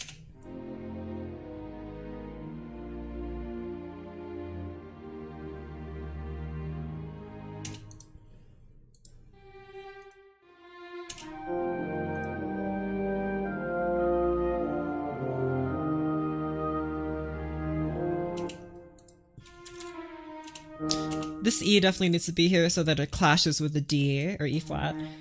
But then I don't know what it would be. Never seen the point of a bass sax or bass flute or stuff like that. Okay, well, it is kind of weird that we have the baritone saxophone because the 4 voice ordering is soprano, alto, tenor, bass. I don't know why there's baritone and not bass saxophone. Maybe the bass saxophone is just impractical compared to the baritone saxophone, I guess. That might be a thing. Bass flute, I mean, I guess it has its purpose. I have used it before, but it's bass sax is too low for me. Fair enough, I guess. I guess it serves like the same purpose a cello would. Like, it's not necessarily super bassy, and the cellos don't really, and like a string quartet doesn't really play the super low notes. They all kind of stay within the similar register. So bass sax goes to concert A flat 1. How low is that? There, this note here, A flat 1. That's pretty low. It's so low, bro. We're in alto flute and alto trombone parts before. I've been curious about the soprano trombone and using that. But then I realized that the mellophone exists, and I'm a huge mellophone fan. I've never played it. I just really like the way it sounds, and don't come at me with it's just a French horn but facing forward because I'll cry and then be sad. But besides that, I'm a big fan of like the mellophone and the flugelhorn. They're like the horn, but it's like a combination of the horn and trumpet. It's like the soft quality of the horn, but like the brass quality of the brighter part quality of the trumpet. Just kind of like an in-between. And I guess you could argue a saxophone kind of has a similar idea, but like it's not quite as, it doesn't have quite as full of a sound as a actually completely brass instrument. So just a French horn but facing forward. No. The Tristan chord? I've never heard of that. What is the, I mean, I've heard of it, but I don't know what it is. Tristan chord. You guys want to see my very up-to-date Internet Explorer? let's see. The original Tristan chord is heard in the opening phrase of Richard Wagner's Tristan und Isolde. Cool. It is made up of... Okay, wait, hold on. What is this? You couldn't even be bothered to like play it as it appears in the opera. It's just a piano. Boom. Okay, wait, we can hear it in context.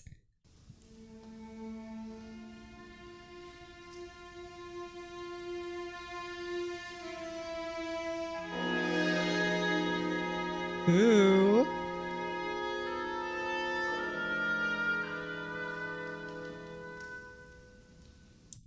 Okay, that sounds pretty cool. Are not unusual, they could be respelled unharmonically to form a common half diminished? What do you mean half diminished?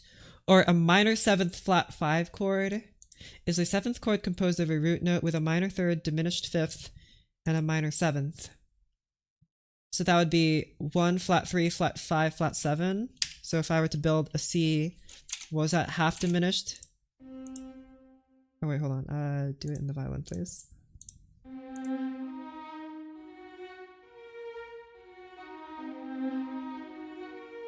Okay, as opposed to a normal diminished chord, which would... No, wait, this is a diminished chord, and then the diminished chord 7th would be A, but instead you use B flats. Right, that's a normal diminished 7th chord, but then that's a half diminished chord. Okay. I've never heard of that. That's new to me. Why you still use Windows XP? No, I use Windows Vista. Why are all my icons all over the place? No. Let's fix that. There you go. Beautiful. Now something that's really impractical are contrabass and subcontrabass saxophones. I don't know what you mean. I think those serve a very, very good purpose in the universe. Okay, where was I? What was I doing?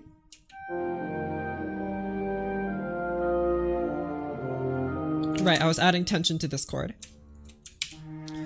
What was the Tristan chord again? Half diminished 7th chord. So that means I would have in E flat would be, I guess it, if I built it on the actual 7th, which is D, that would be D, F, A flat, C. Is that it? Because the normal diminished 7th would be this, right? But then if I had half diminished, I would raise that last note to be a C, right? So that would be D, F, A flat, C. F, A flat, C. You would play F instead.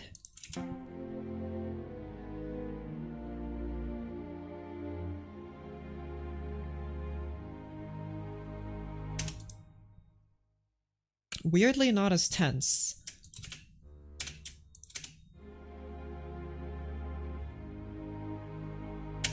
It's just the diatonic 7th chord in major. I see.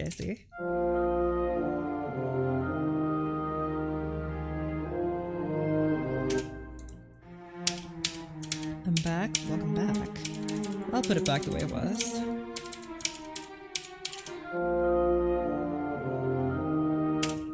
The whole point of the Tristan chord is that it doesn't resolve as expected, though. I see.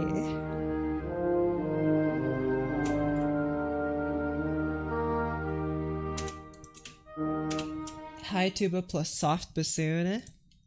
Like... Let's put you at mezzo forte.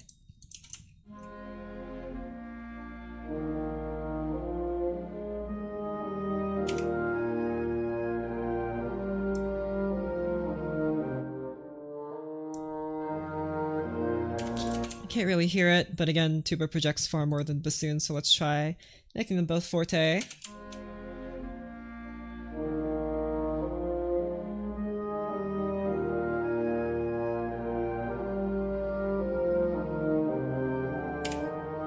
How about bassoon only.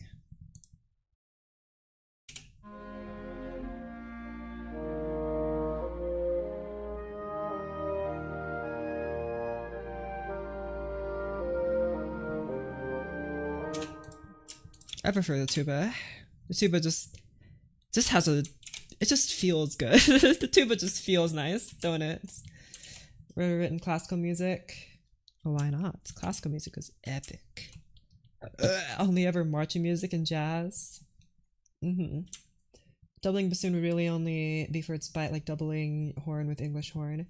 Yeah, usually like the horn and the bassoon is like a famously good combo because you get like the best of both worlds, right? So again, back to making this. See, the general advice is not to double a non-chord tone if the tone is in the bass, and especially don't double the third if the third is in the bass, which is why I'm hesitant to like bring this D out by adding like a D like right here, for example.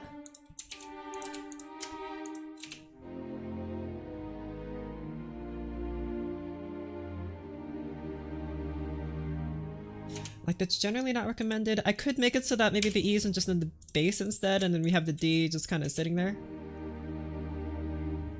If you could try that, I suppose. That just feels... Bring the D out sounds sus. No, no, no, no,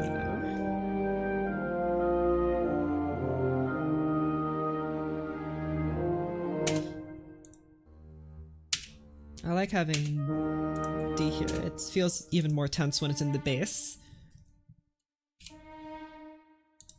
Also, I'm feeling a little weird about this progression here, mostly about this bass note here. I don't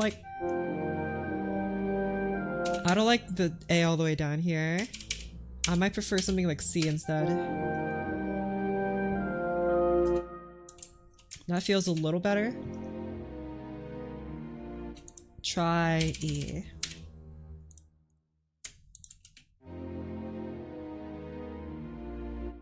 I like that the most, I think.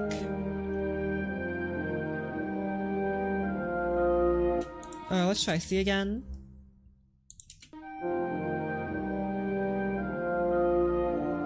I like that one more. That would make this first inversion. I think this movement here is still fine. The tenor and the bass are moving, but they're not in parallel fifths or octaves, so there you go. What's up, Luto?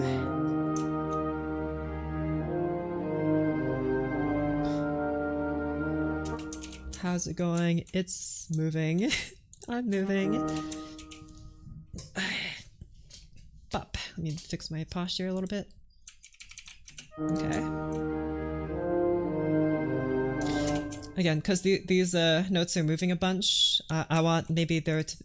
Well, this is the resolution of this phrase here. See, this is like the end, it's moving back to 1. So I'm thinking like, should I really have like multiple chords here, even though the melody is kind of accelerating? Or should I just keep it broad like this because it's the end? I feel so dirty in my software. The low C is sounding like it's grinding against wood. How does it sound here? Whoopsies, wrong button. Oh. I mean, it sounds okay, I guess. I mean, it's not a great note. It would sound much better in the cellos if you're actually writing a low C. But, you know, if you must, then, you know, you could.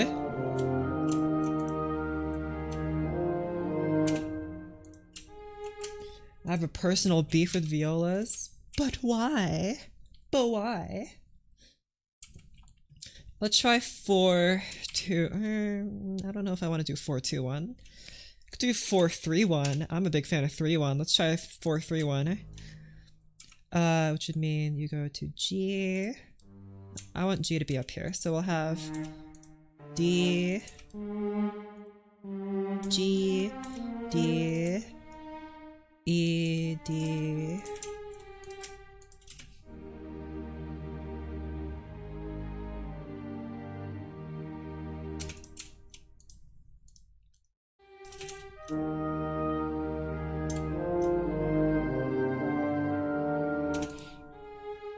I want this note to be suspended, but the rest of the harmony moves to a G minor chord.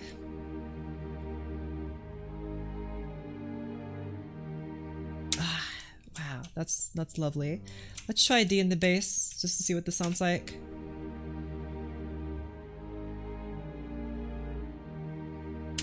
No, it sounds a bit too much like 5. So I like this more.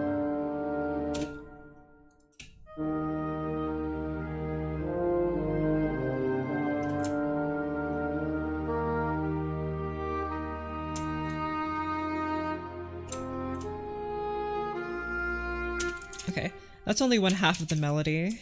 If you may recall, there's actually 2 parts of the melody here. There's the melody and the melody. I don't know, they're just 2 parts of the same thing. I'm gonna put this in bassoon, I guess.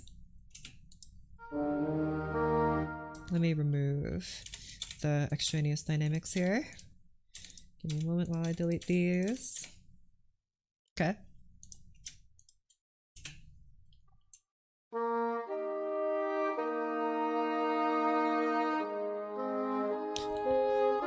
So like the places where the melody is a little empty, the secondary melody kind of fills in, right? So there's 2 parts of the melody and the melody. You're so right. There is 2 parts to the melody.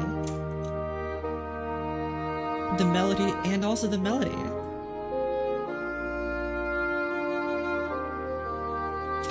Okay, I realize some of these notes aren't being slurred. Hold on.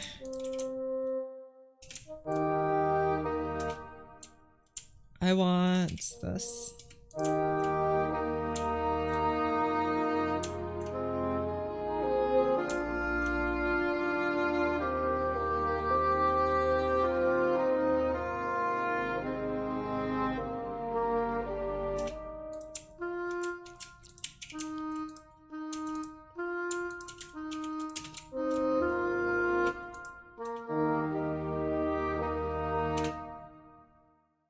Don't slur this.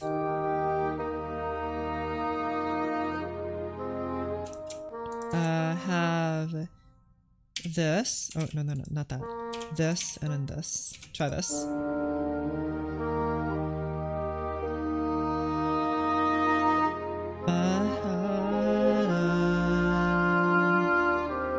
And have this slur into this. This might be a little bit more logical. No, he's so sad, but upside down.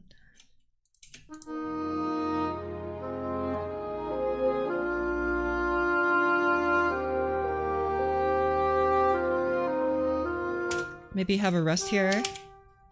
Or, I guess this is better. Split the middle, you know?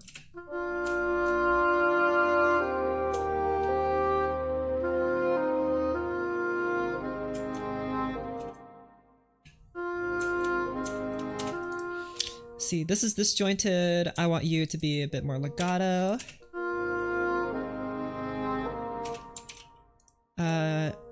Like that.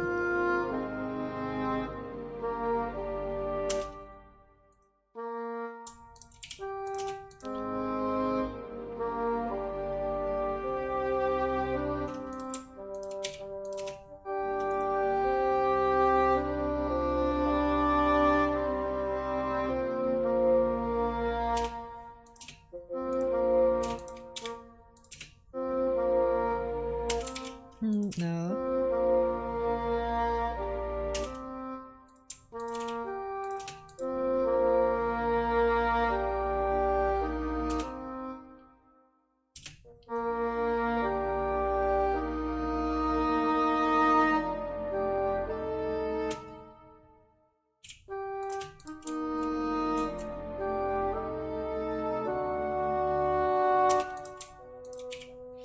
I don't. This a bassoon sound?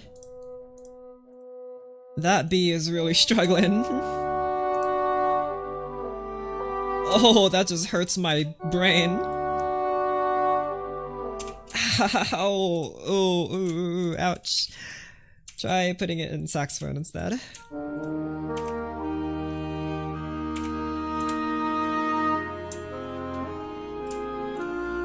That's a little bit better.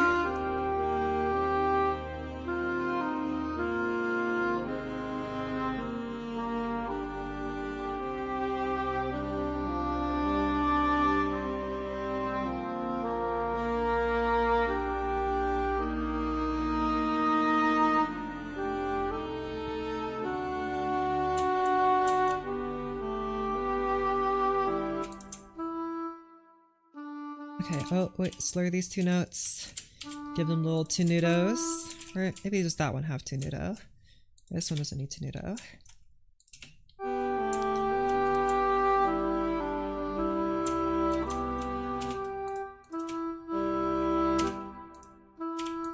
Slurs here.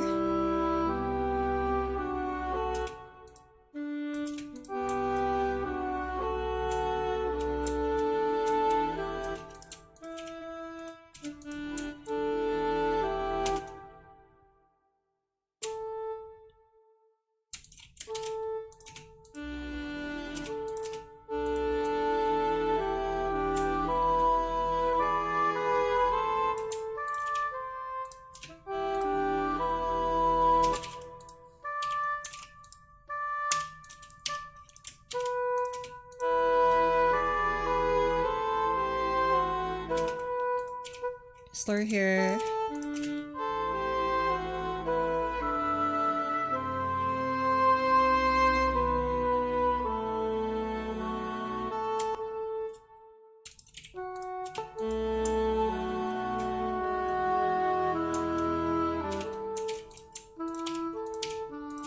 Try this.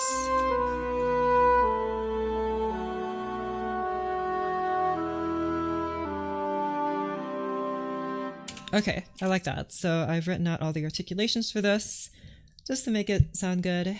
And then I guess now we need to orchestrate this a little more. Or actually first. More chords. I mean, the stream is about chords, so let's do chords. Again, I want to add in between chords to these chords where I think the melody is kind of getting more agitated. So like especially here, this is most obvious where there's a run here and the counter melody. Very Christmas-like there, but we'll have some sort of in-between chord. We have 2 into 7 here, but let's find other places first.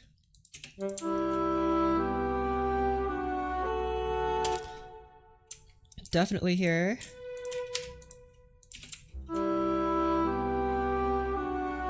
That immediate move into note here is pretty agitated, so we're gonna do that. I don't know what chord I would put here for these whole notes, so we'll see.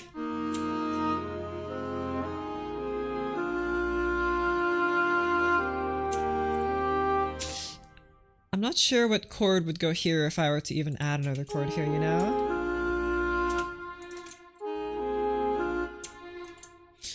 I might add another chord here, perhaps. But then what would go in between 5 and 1, you know? So I guess there would need to be something else here. But anyway, we'll figure that out, maybe. Just like little notes. Maybe have this, and then have something here, perhaps.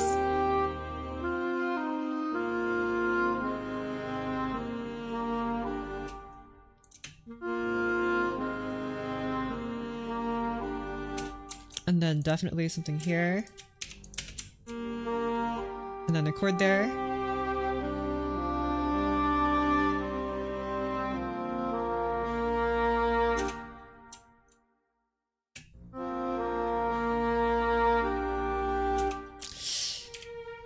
I feel like there could be something in between here, perhaps.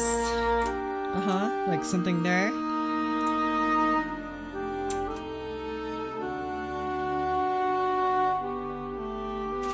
I'm wondering, like, should I have a really tense chord here that resolves to 1, perhaps? Again, this is just like ideas. They may or may not have any good solutions, so I'm just leaving spaces here where I think there could be chords added. Another chord here.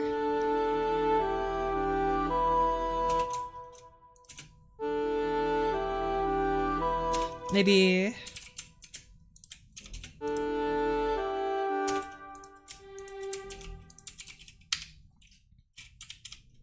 like that. Oh, whoopsies. Yeah, wait, I'm actually trying to... That's what I wanted to do. I don't know why I was being weird. something here to add tension, and then resolves to 6. Something here, and then here where it's reaching like its crescendo point, I imagine here there's a crescendo, so lots of chord changes here, and then slows down here. Okay. Goody gumdrops. So now, again, just figuring out what chords go in between here. And, oh, that's the journey of a composer, ain't it?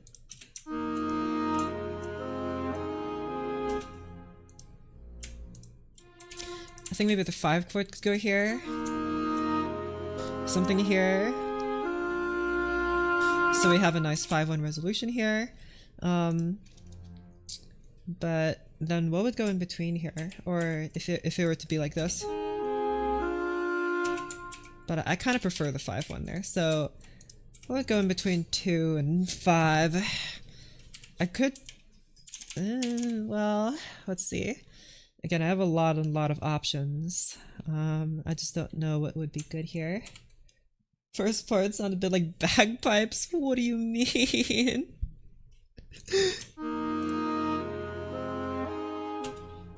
Is it the saxophone doing that? The saxophone is kind of goofy in these sounds though, so, you know. I don't know if I could really blame you for that one. But yeah, it has to be a subdominant chord. I'm thinking about going for a 4 chord. So it's at least different than 2, but you know. Stuff might change. Let's just go for a basic 4 chord first, see what that sounds like. So we're in E flat major, so that'd be A. C, A, E, oh wait, crap, that'd be a parallel 4th, but that's probably not a problem, right? And then E here.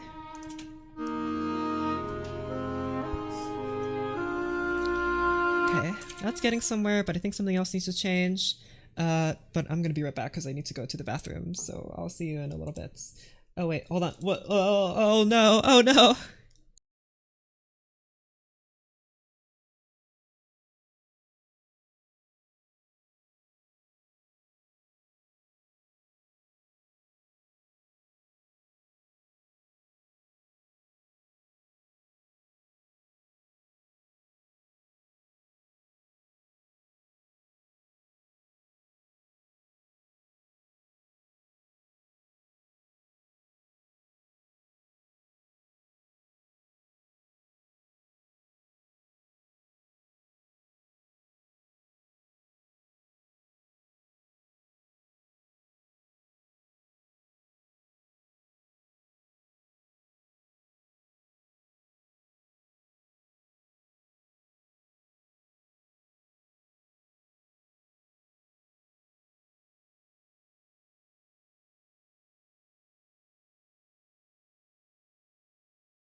Okie dokie, I'm back. Oh, there you go. Okay. Alright, what was I doing? Right, finding a chord here. Where was that? Right here. This 4 chord sounds okay.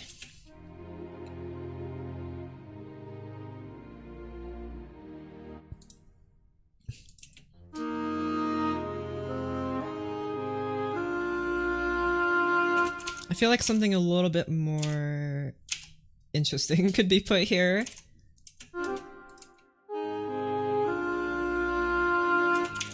How about, this might be a little weird, but how about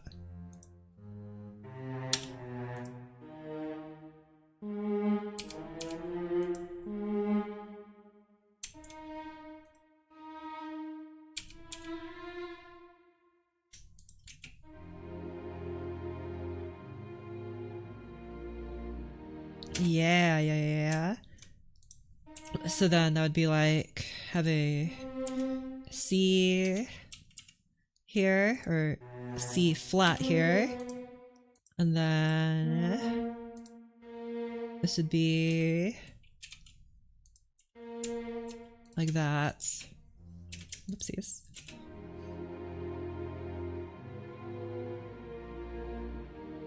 Okay, I like that. And what this is, it's just a diminished 2 chord here. That's kind of fun.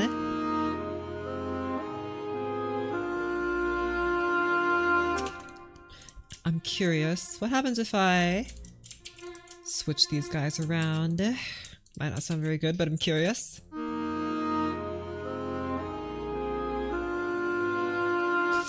No. If that happens, then there needs to be a different kind of diminished chord here. Because the diminished to the first does sound kind of cool. I'm not gonna lie. Something about that does sound kind of cool. The voices would need to lead better, but you know what I mean.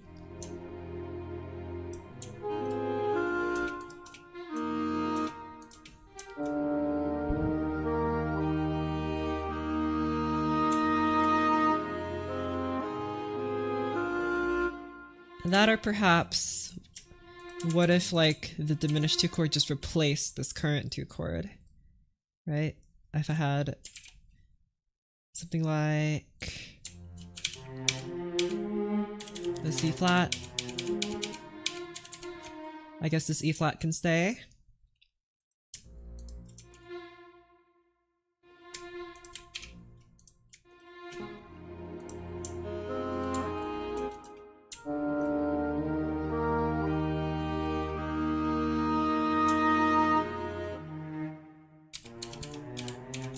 We'll have that C move into this C flat.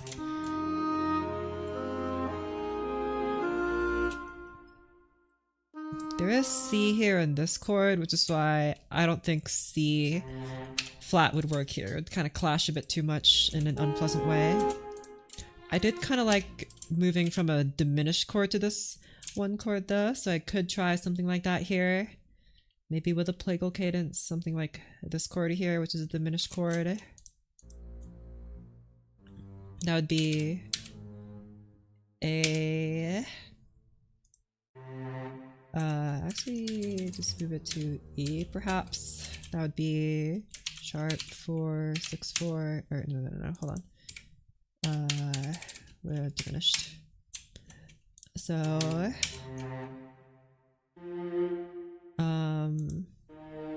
E flat, oopsies, A natural, A natural, E flat.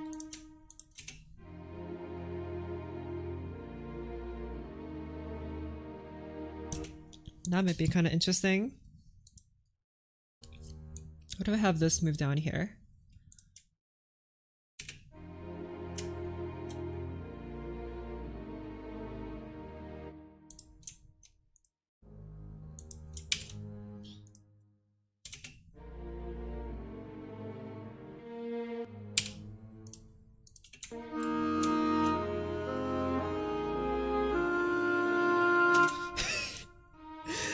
Okay, that's gonna happen, then these have to be flippy dippied. There you go.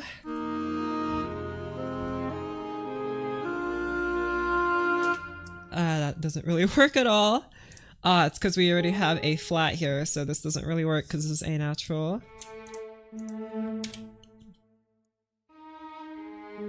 This just becomes a normal 4 chord if I put the A back where it was to A flat. Okay, I could try minor 4. Just try that. Which means the C would have to be C flat. I feel like I've already tried this for some reason, but you know, no harm in trying again.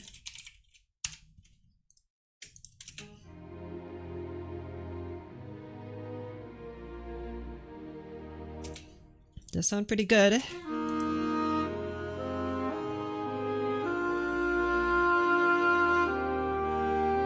Okay, not bad.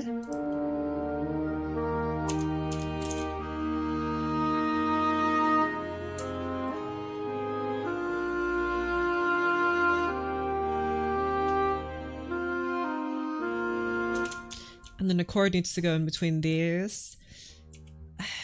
Part of me says that it should just be an inversion of the chord, right? It's like my instinct, just like have an inversion of this E chord. So I could have like a... like that, like this. That feels a little strange.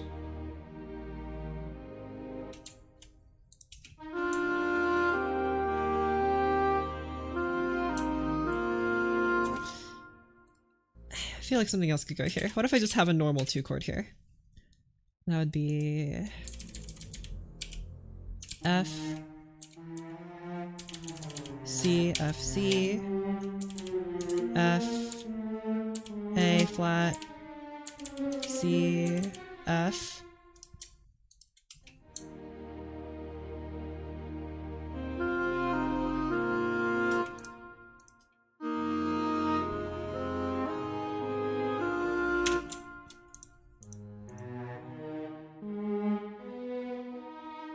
Okay, I was just checking to see if this is a 7th chord.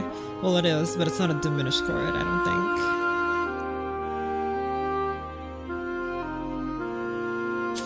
Okay, let's try C here instead. I prefer that.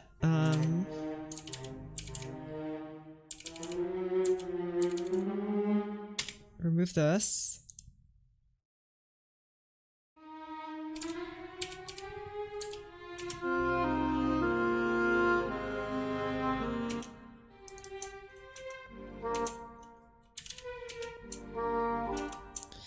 Okay, and then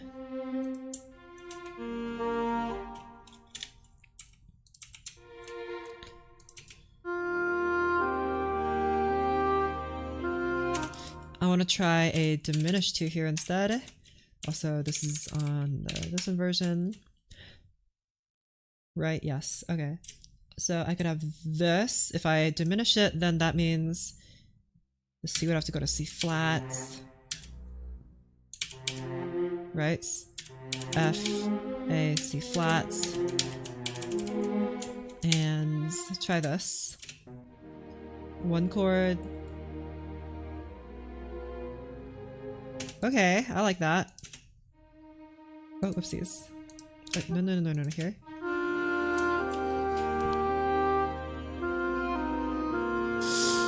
Ooh, that really doesn't work there, actually. How about this? I move this here. I extend this.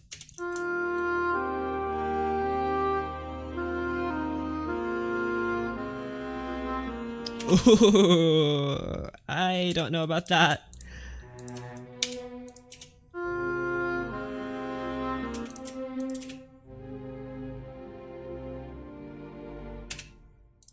Okay, that sounds a bit more good. I guess I'll just have that then, not diminished.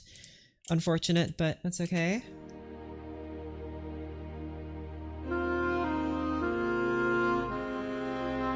I guess this moves over here.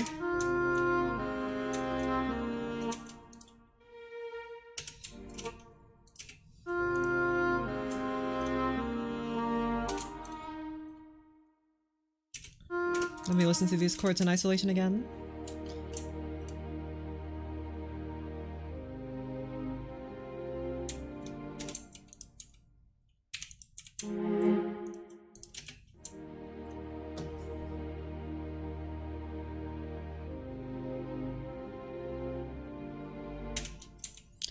I feel like there needs to be G here, but then like what chord here would go here with G? A 5 chord doesn't have G in it, because that's B flat, D flat, F. No, not D flat, B flat, D, F, because it's a major chord. So B flat, D, F doesn't have G in it. This E, not E, this 3 chord does have G because it's G minor. I guess I could just have it, like, this could be like a suspension or something, whatever you call that.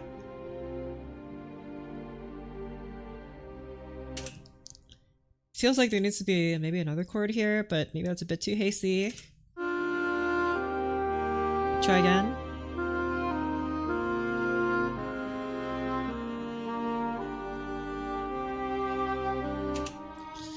I would like there to be another chord here, I just don't know what it would be. There's already a 5 here, so maybe 7. Let's try 7. That would be D, D, F, A, and then I guess G could just kind of exist, or maybe that would keep the F a little longer, but let's try.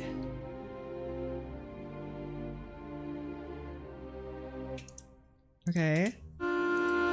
Maybe we could have that.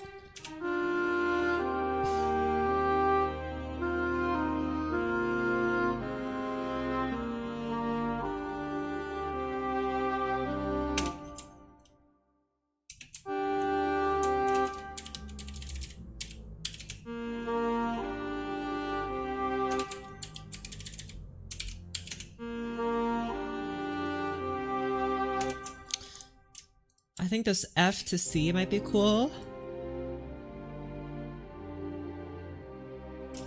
Right?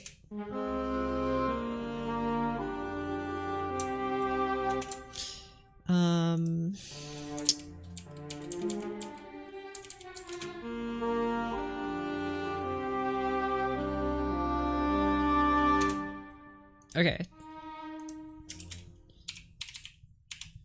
Diminished 7th. Inverted.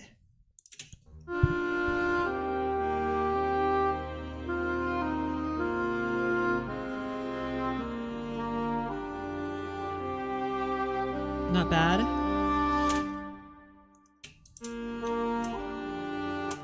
What if I hold this chord even longer? No, no.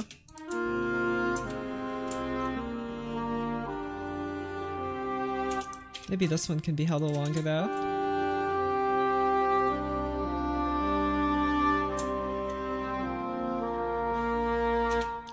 Okay.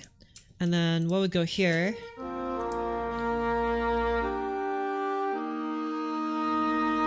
Maybe a chord that E flat major and G major shares, but then again, G major doesn't even have this F major chord, and neither does A flat or E flat major, so I guess we're just going all kind of weird and wonky today. Let me try my favorite chord, 3 again, and see.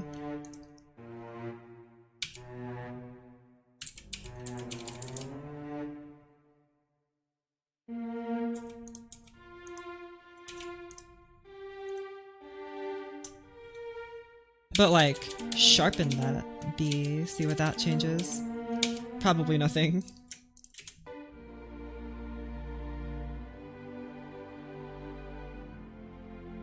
See, does that sound kind of weird? Let's get rid of this for a second. No, no, no, no, no, no. Yeah, there's B flat here, that ain't gonna work. But if I do this, this is really too much difference.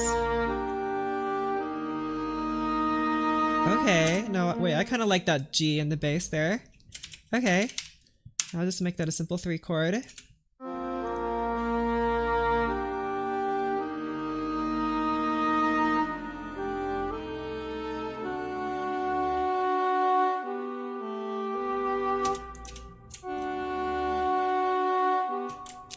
I could do it so that this is suspended a little longer.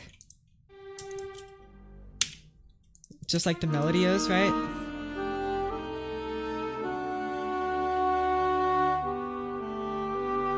I think it'd be more interesting if there were a chord here, though. So that would, it going flat 7 to 1, maybe the flat 7 could go to like a 5 chord, like D major, I guess.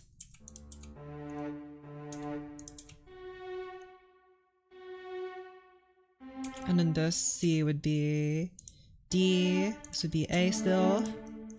So it's just kind of resolving that flat 7 to a D major chord.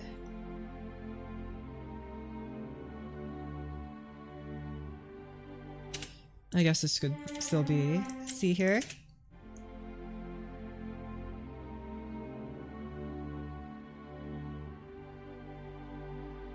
Right, so let's try this. But then it's just holding this chord again. Like, that's exactly what I was doing last time. This is literally the same thing I was just doing.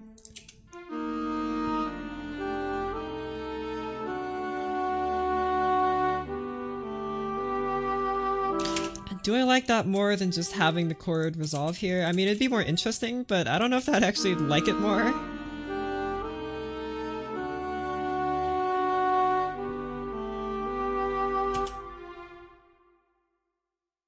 I don't know. I don't know which one I like more, having it be syncopated or having it resolve before the melody. Because this is... that is less tense. It's more tense if this happens, where the accompaniment resolves before the melody. That's more tense. Because right now, for that one beat, we have a clash there, right? So... I think I'll keep it like this, just to keep the tension a bit. And then it makes the release a lot more satisfying.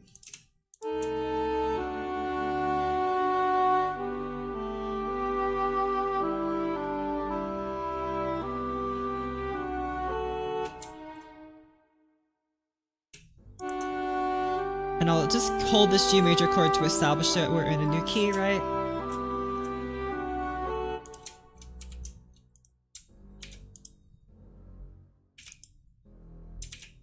I feel like F needs to play in the bass here. But then, like, what chord? This is the 7th.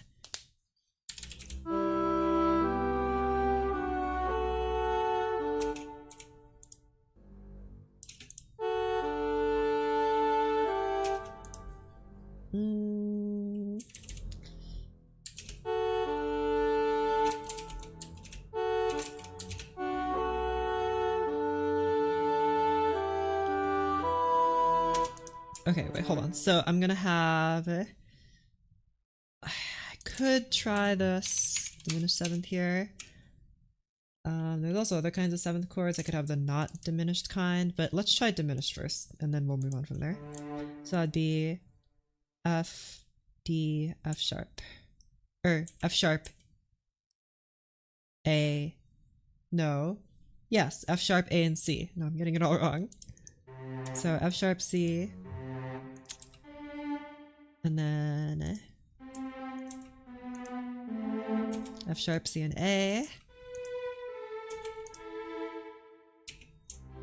Oh wait, not E. C. So wait, D goes to C. Okay, we're good, we're good, we're good. Sorry, just been writing too many chords today. Yeah. But let's try not making it diminished. In order to undiminish this, I would need to raise that C. And then I guess we'll just write out the 6th chord here. I'm kind of curious what it would sound like if I had a...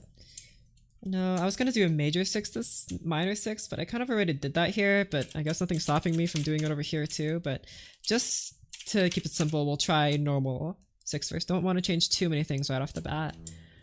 And then that means you are 6 chords, so you're an E minor chord, so C moves to E. You go to B, you go to E. Okay, I know it's the same as this, but anyway.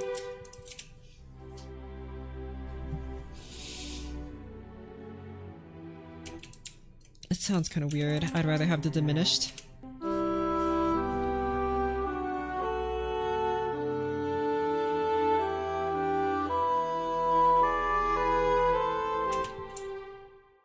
Now I'm trying to see what it would sound like if I raise the 3rd here.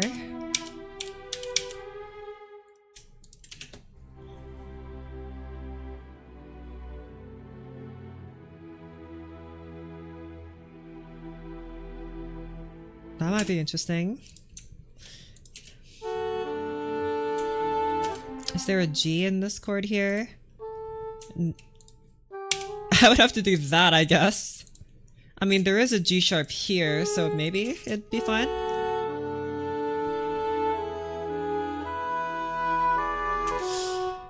I guess it would make more sense if I did this, actually.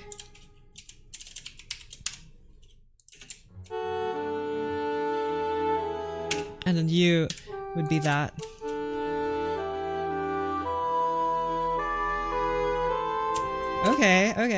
Okay.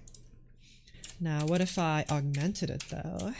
That would mean I would have a B sharp. Thank you. B sharp. Beautiful. Do I have B in here? B sharp.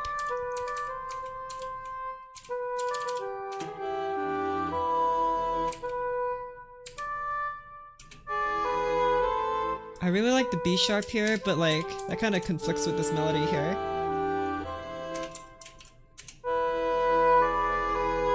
How about we...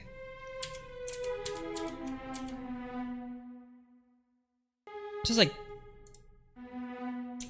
temporarily have you guys in other voices?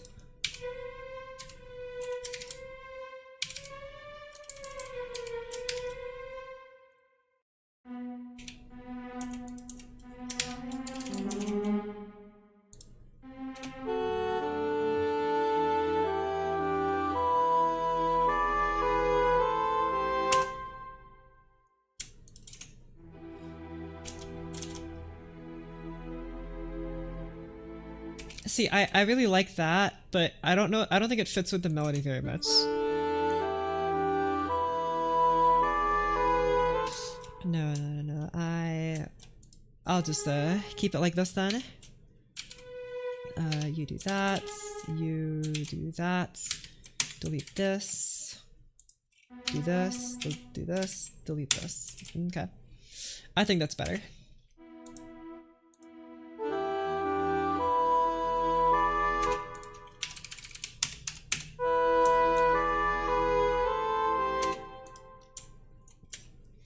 And then what am I doing here? It goes from 2 to 7. So maybe we want another subdominant chord here, like I don't know. Let's just write a normal 4 first.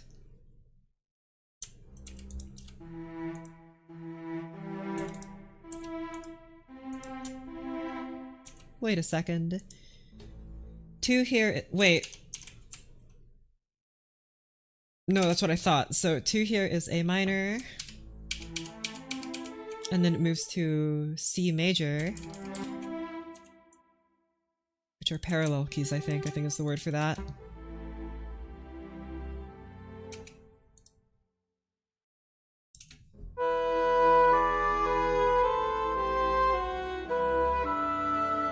Let's try C minor first. No. Let's try raising that C.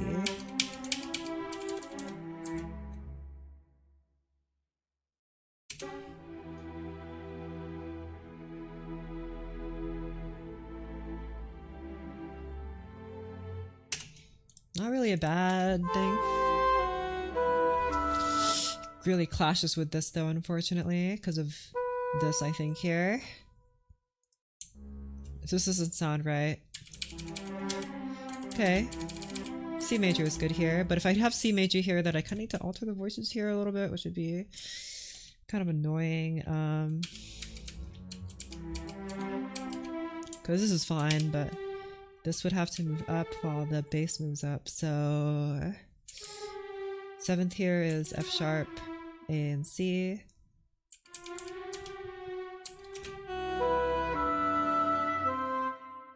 Okay.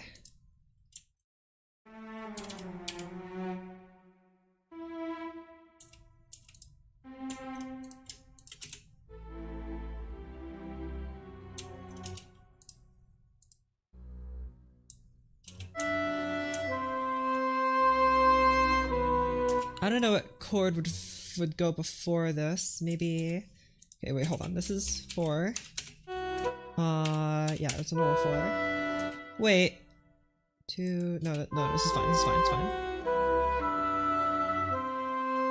But then what chord goes here? I could try a normal 5, of course. Always a safe bet.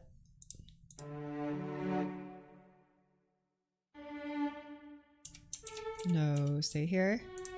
We have an A introduced here.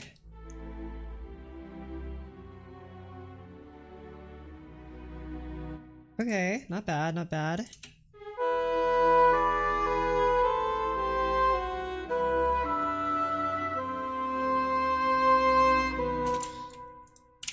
What other kind of 5s are there? There's a flat 5. I don't know if I want that. Let's try just a minor 5 first.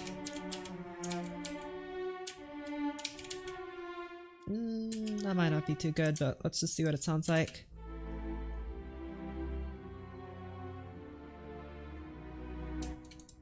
No. I like having the F sharp here. Okay, then I'll just keep it like this then.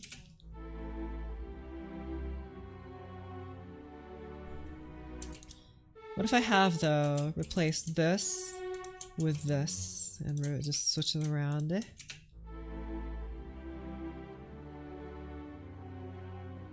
I like that even more, because like the voices are moving in a like a steady direction. That feels a bit better.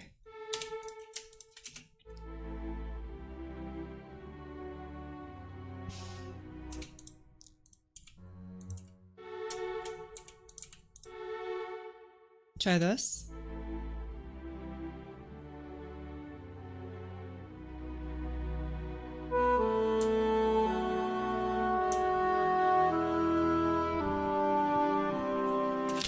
Okie dokie. So now what I'm gonna do is that I'm gonna add the dynamic markings. I'm also really bothered by the saxophone here. I'm gonna move it to clarinets.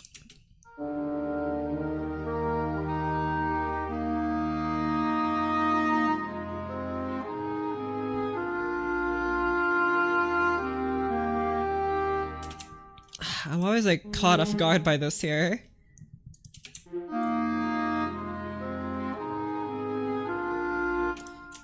I'm gonna put this back like this. I think I preferred this.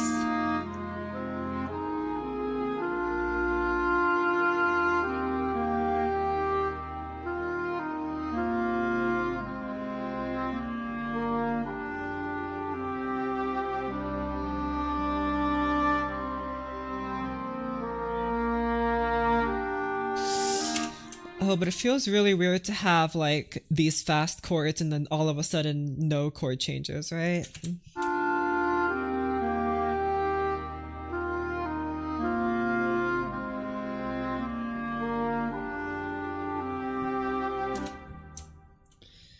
So maybe something like this would be more logical.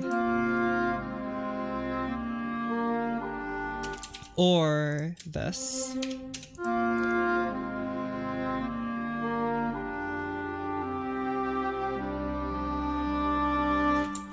But like both of these.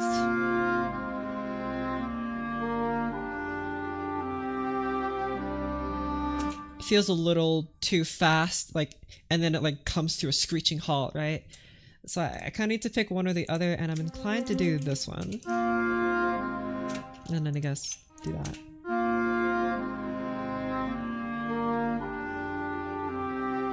I prefer that, so let's do that.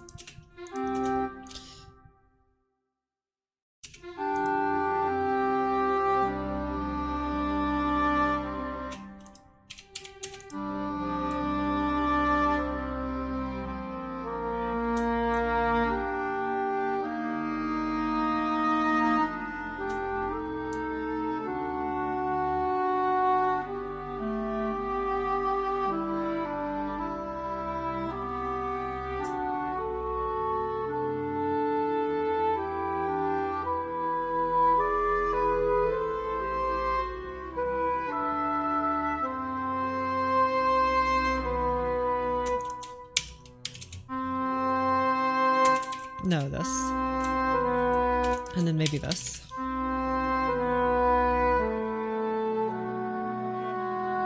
There you go. And then I guess that. But then like, this note is kind of useless, and also so is this, I guess.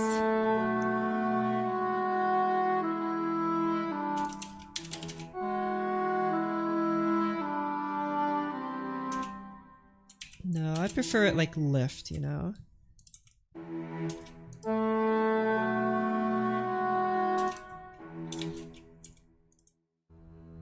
I don't like that all the voices move down.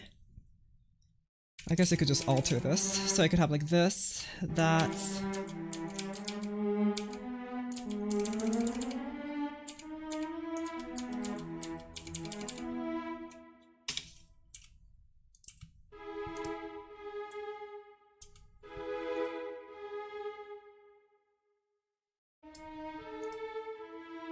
I don't like that very much. I'll just have that then. And then I guess you can move down. That's not too bad.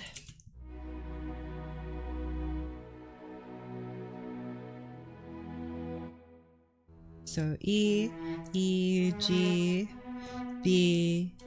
It's already being played, so try this.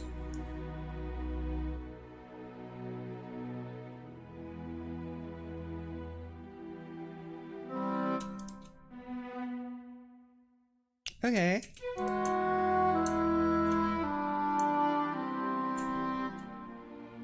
I like that, I like that. So I guess then that's that done. Let me listen to this ending of this one more time.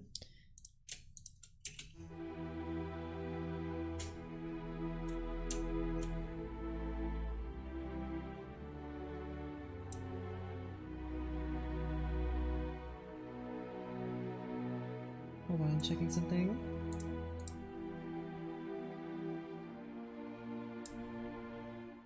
Okay. Oh, let's sit up in my chair again. Okay, so now that I have that, I have some more interesting chords here. There's not just half notes in the original, you can see there's just mostly half notes here. And the only reason why there are quarter notes here is because they're playing the same chord, but just multiple times with different bowings, right? So I think instead having different chords is a bit more interesting and easier to hear. But now, like, I'm thinking about how will I orchestrate the melody and accompaniment now, because I don't want it to just be the strings in this section playing. And maybe towards the end of this, like, more and more instruments could be added to the accompaniment. So I'm just gonna listen to it again and just kind of imagine what I think could go in here. Actually, I want you to start from even quieter. Start from pianissimo.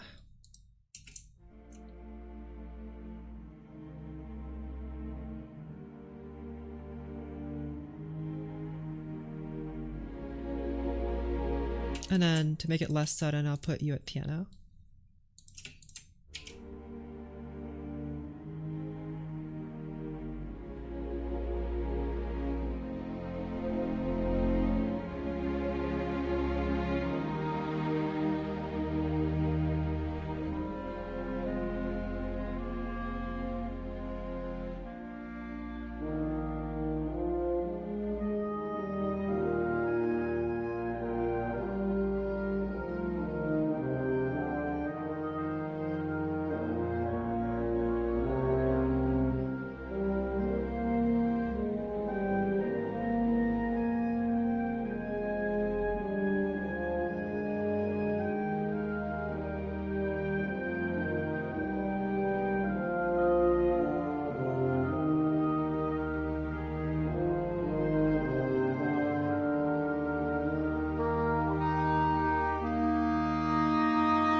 here instruments can slowly come in, woodwinds.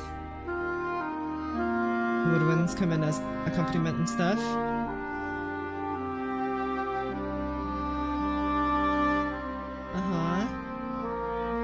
And I don't know what else would be there. I can't imagine that hard.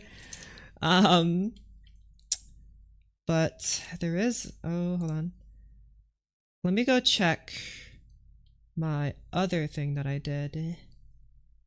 This one, revision 1. I'm currently working on revision 2. I still do have revision 1 though, because in revision 1, this is how I orchestrated the melody a certain way in open-ish harmony. It's open-ish.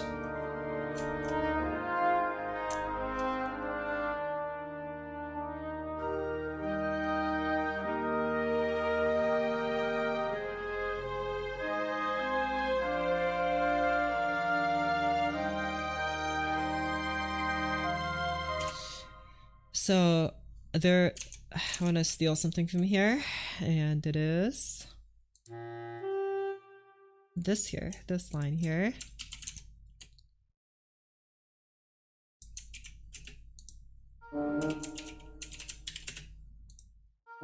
Hold on,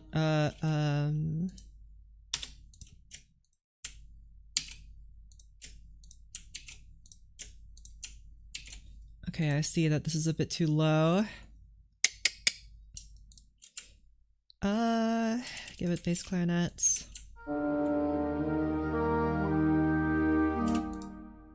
Make them all, you know, there are 3 instruments playing. We're gonna make them all mezzo forte, and then we're gonna put them all in clarinets just to hear them kind of in a pure sound.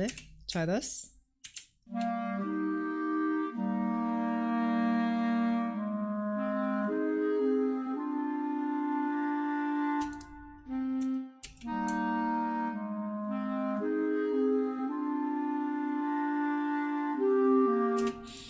Maybe this would be better.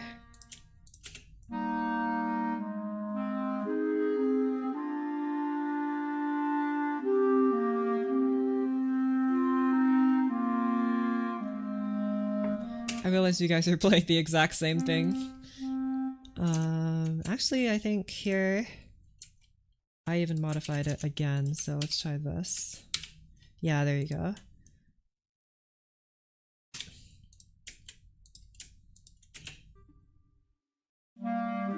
The main melody is still the same, I know that.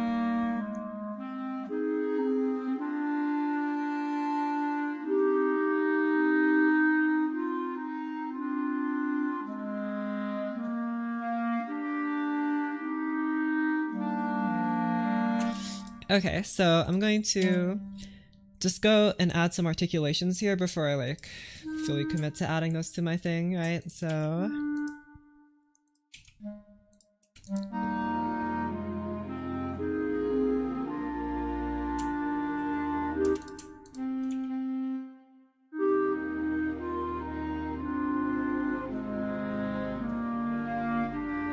something here needs to be legato.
Yeah, have a flat here and move into the Sharp is cool. Make sure, how about slur there?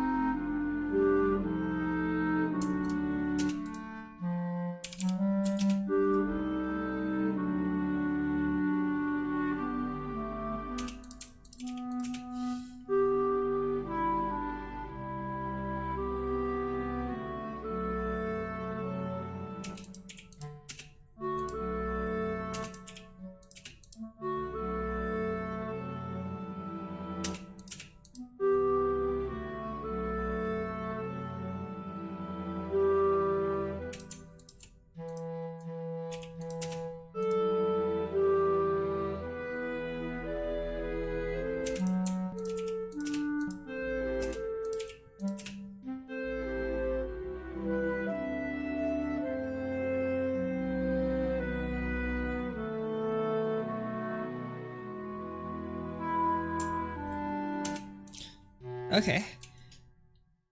That seems better. I realize you guys have different dynamics. Let me emulate that here. There's a lot of tenuto here, but I'm just gonna keep it here because that's the main high melody, right? And then everything else can just kind of like dance along. Where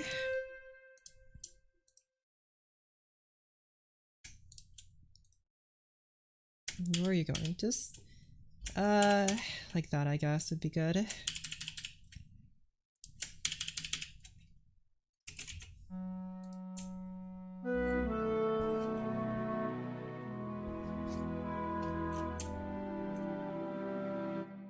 Okay.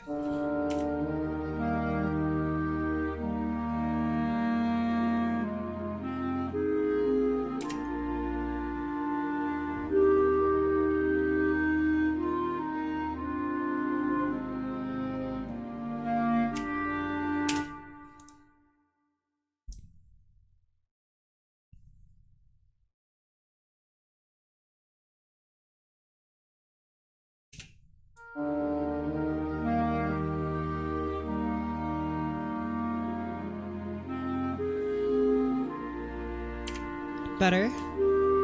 Just using a different patch for the clarinet there. That's less annoying.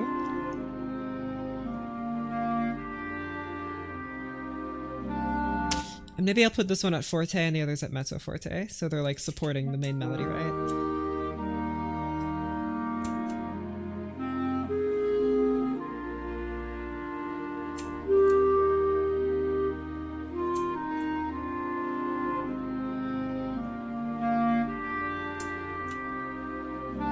Okay, so what I did in the last one is that I spread out these melodies into open harmony. So let's try that again here. I'll put you in flutes in the high end, like that.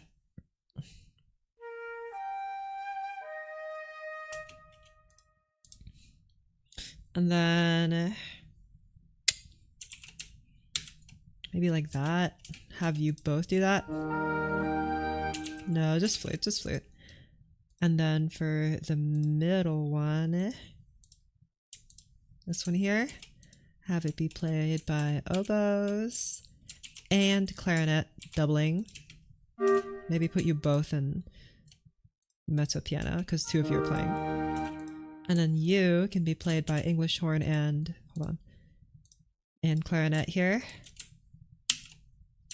But like maybe lower, so like that, but then I guess I'd have to put it in bassoon, but that's fine.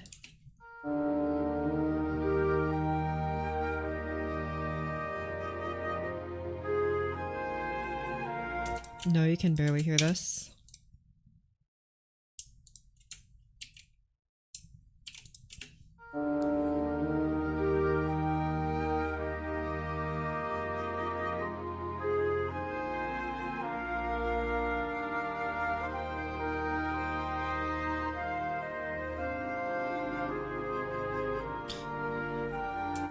Flutes are currently not supported by anything, so have other flutes play.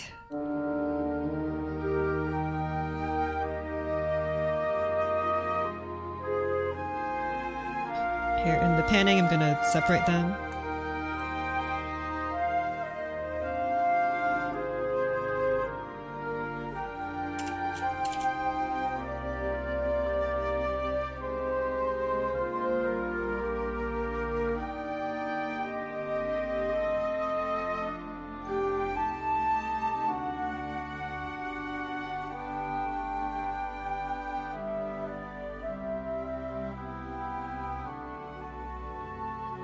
Okay, since you're the flutes, you need to play louder than everyone else, so just go to mezzo forte, and then go to forte, and then here, go back to mezzo forte.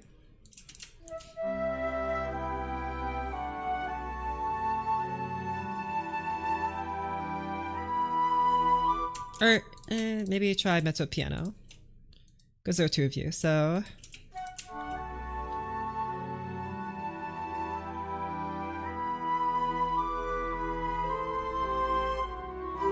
Something, it feels like this melody needs to be doubled in octaves. So maybe have those guys play, but then the clarinet also do it an octave lower. And then since, again, you're a supporting dynamic, softer, softer. What are you guys, softer?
That does feel a little bit better, so... I've kind of left out these saxophones now, sad. How about we take... but then what would I even like do if I used them? Could try replacing English horn with alto sax. Or, no, replace that with tenor sax. And replace you with alto sax.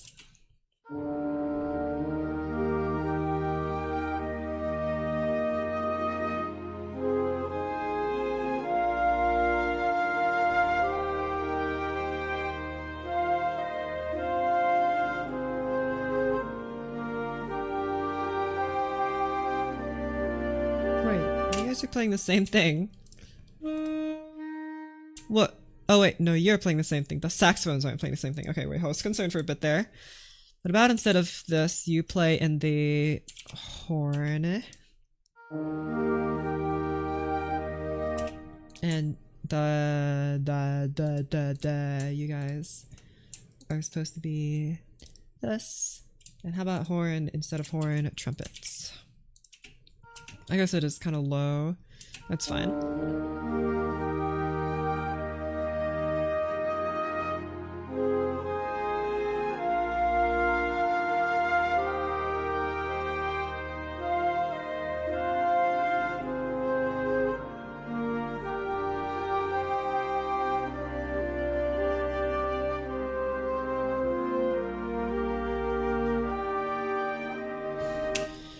How about both of you in trumpets?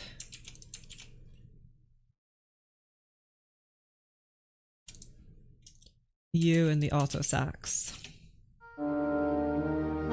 But like really quiet. Shush. Oh, that probably won't work for alto sax. It needs to be lower.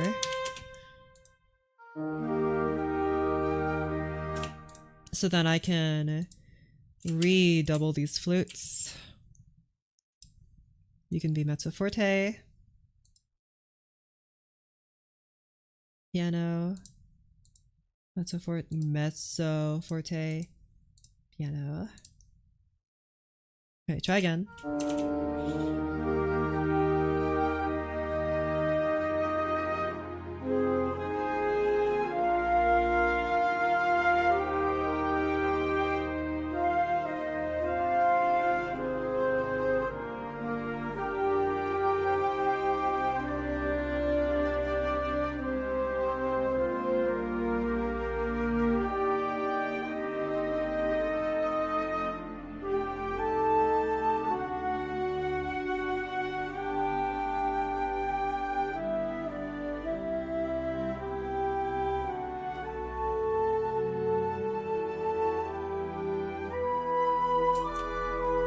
I don't know if I could really hear these trumpets. I did put them on mezzo piano, but I should still be able to hear them.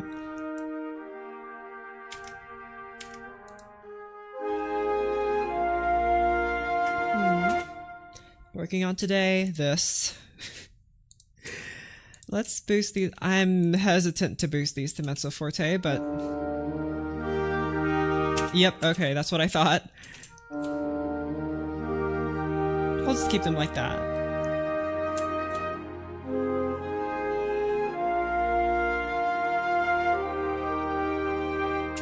Instead of flute doubling, let's have a clarinet double, just to have some variety. There you go.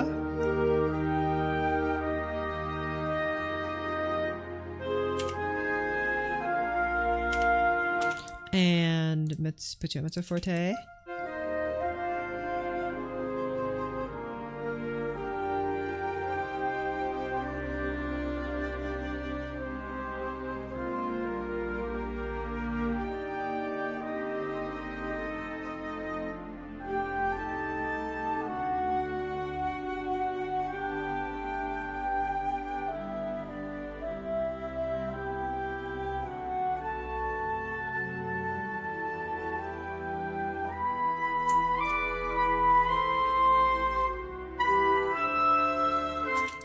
Okay, you guys are a little too loud. You're supposed to be this. And how about instead of piano, you guys play pianissimo here. There you go.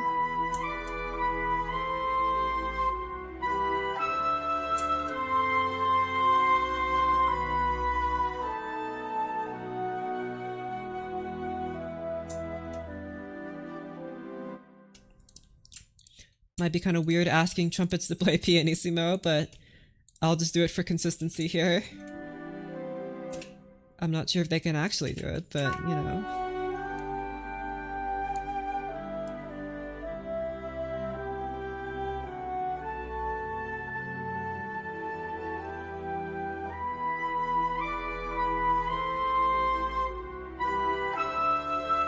Okay, this is starting to get annoying. I'm putting this back here. And then replacing the dynamics with flute dynamics.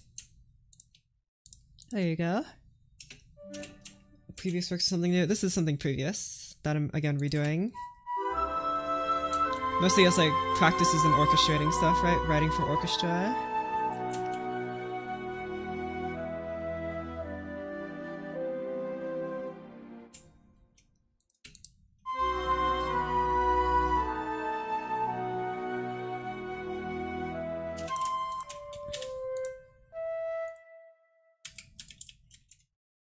Try this.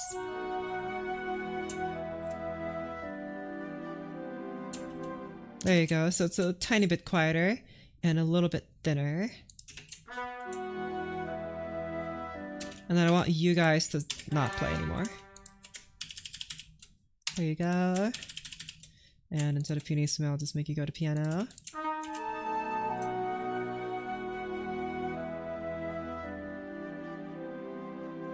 There you go.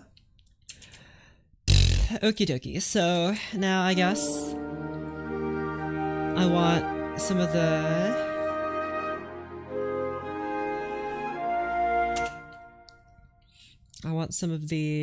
woodwinds and brasses to help out with the accompaniments. I did add a contrabassoon here to help with the bass, but I don't think I'll be needing that guy anymore, so get out of here. Maybe later, but for now, no. I'll just have the second bassoon play it, I guess, when I need it. And for that second beat where the melody gets introduced, I want there to be like introduction of something else. So we'll start with woodwinds, I guess. And kerchunk and kerplunk is a nice one chord, so it's E major, or E flat major, sorry.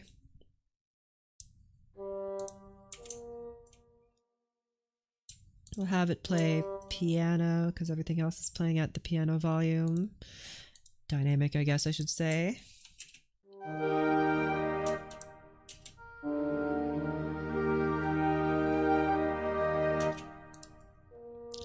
And then, G, B flat, E, E, oh, whoops, G here. Okay. It's a bit of a soup here of instruments, but let's try this. It's very grand. I'm worried that it might be a bit too grand off the bat, like it's just like in your face, you know, and I don't really want that. I want it to be, at least for this little part right here, it needs to be a bit smoother, so I mean, it's fine. It's fine. And I think after the woodwinds get introduced, the horns could come in and like, you know, introduce the brasses. Also, there are all these guys here that I haven't used. I don't know about the snare and bass drum, but cymbals, timpani, I will use, probably. So let me goodbye and goodbye. Could also add piano, I guess, but meh. Meh. Okay, this moves to a 2 chord, so the bass moves up, the instruments move down, down, down, your English horn, down, down, down.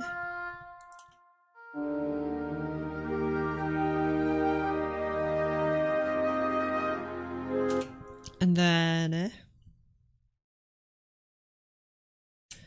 tenor saxophone, you play bassoon 2-part.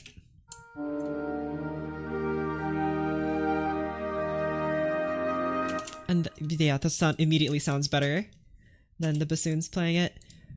And then tenor saxophone, this is F here. What is that? F, what? Like F3? Yeah, F3.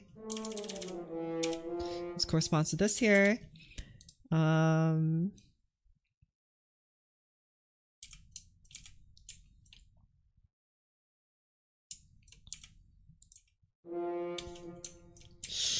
Ooh.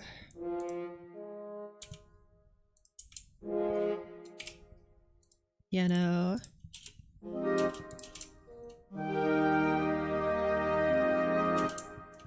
See how that's like, it's so sudden? I think you guys need to play it pianissimo. And especially the brass instruments.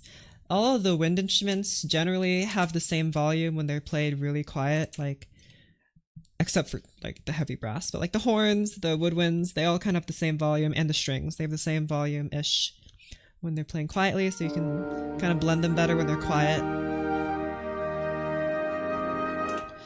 Okay, so I want F, A, this is like,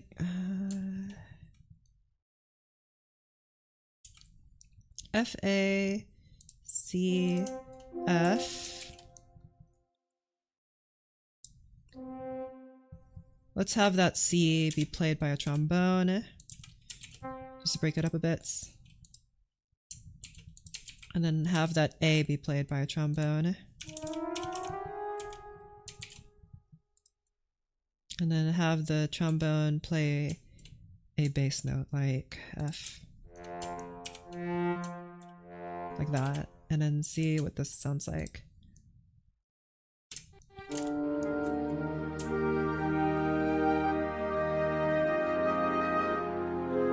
Okay, that's good. I feel like other things need to be even quieter, like the string. I don't want you. See, I don't want everything to be too loud. Everything needs to blend together well, but like everything's so loud.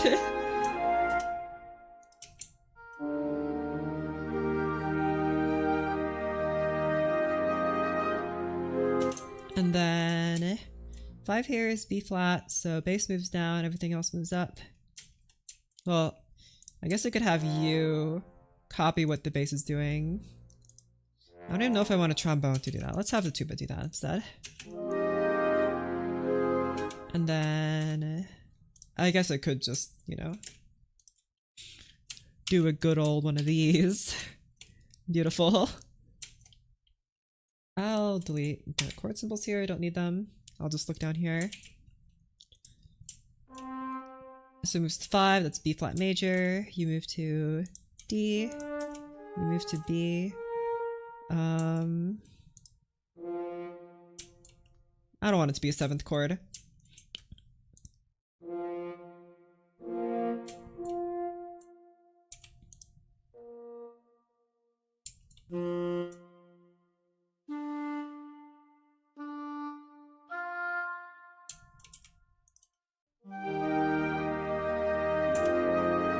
Oh my gosh! Shush!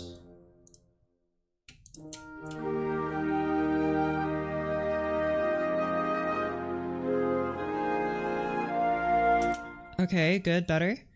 And I want the oboe the first oboe to also participate, so you do that.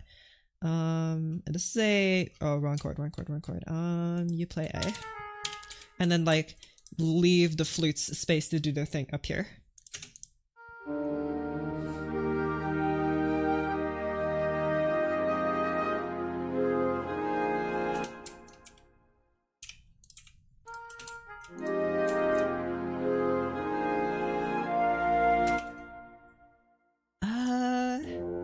Actually, I think I'm gonna bring contrabassoon back. So the bassoon, yeah, hold on. I'm gonna replace bassoon to, I don't want tuba to do this part. I think it might take over too much. So I'm going to change you to contrabassoon, not contrabasson. Contrabassoon, there you go.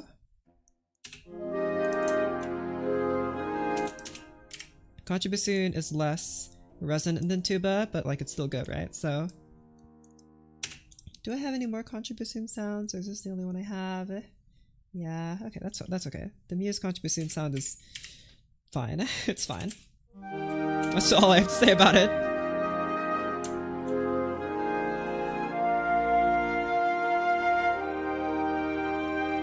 Okay, I need a chord here. That should be an E major or E flat major chord. The bass moves up, everything moves down.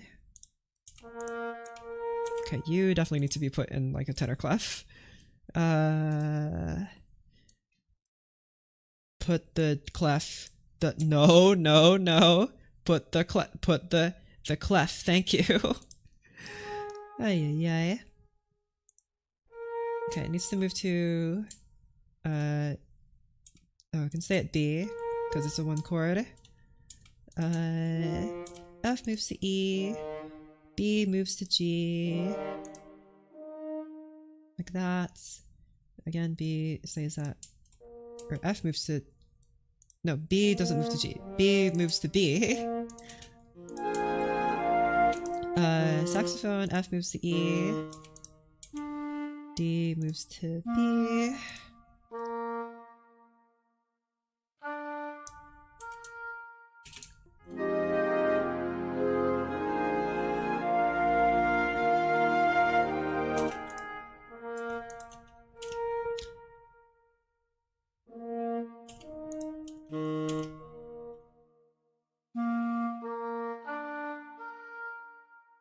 And I think here I'm gonna have it so that the brasses are slowly introduced here.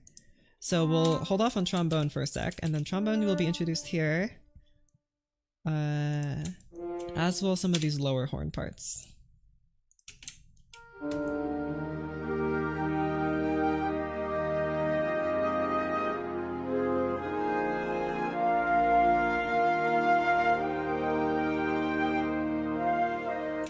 Okay.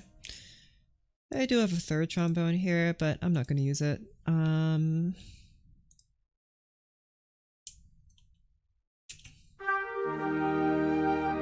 need that many trombones.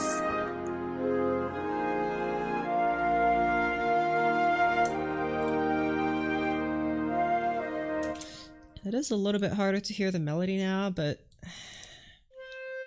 oh well. And then 4 is a flat major. A flat. And it only lasts for 2 beats. This is the tenor clef. So this note here is D. No, B flat. Dang it! Okay, if that's B flats, and I want to move to, C.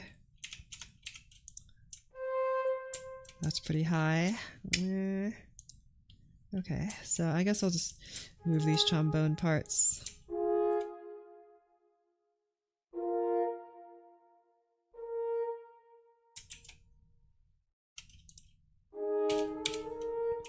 And this is super high too, right?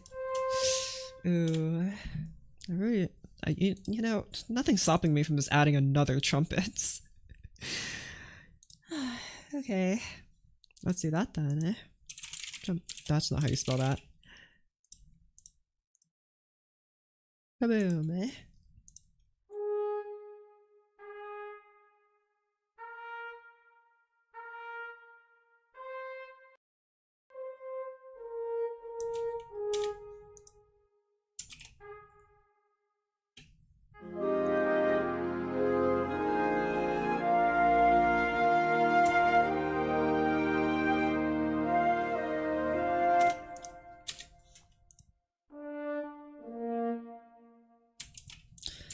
Put you here, and I guess now the other trumpet, sorry, not trumpet, trombone is just empty.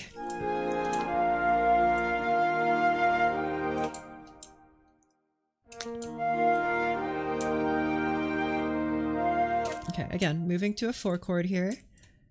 So E stays, you move to C. You guys are playing the same note now, which is not super ideal.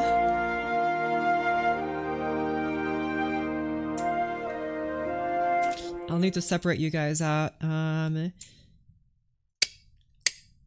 Trombone, you play the lower note. No, the trombone's supposed to be higher than the horn. So this horn ought to move not to C, but to A. You can stay at E. All these other guys, bassoon moves up to C. Tenor saxophone stays at E.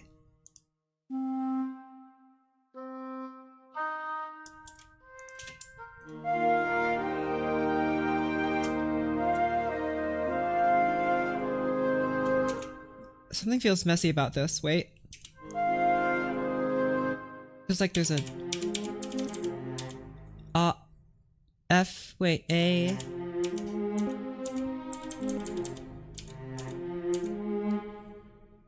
Is that an F here? A flat, C flat, not C flat, A flat, C, E, F. Where did F come from? Is this the right chord? I did write the right chord, right? Is this just an accident? I mean, it sounds fine, so.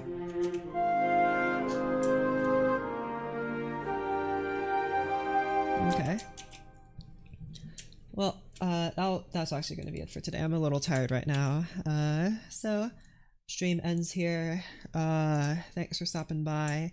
I'll probably work on this in my free time, but right now I need to go lay down. So, and it's Sunday, so whatever. Bye-bye. See you later, and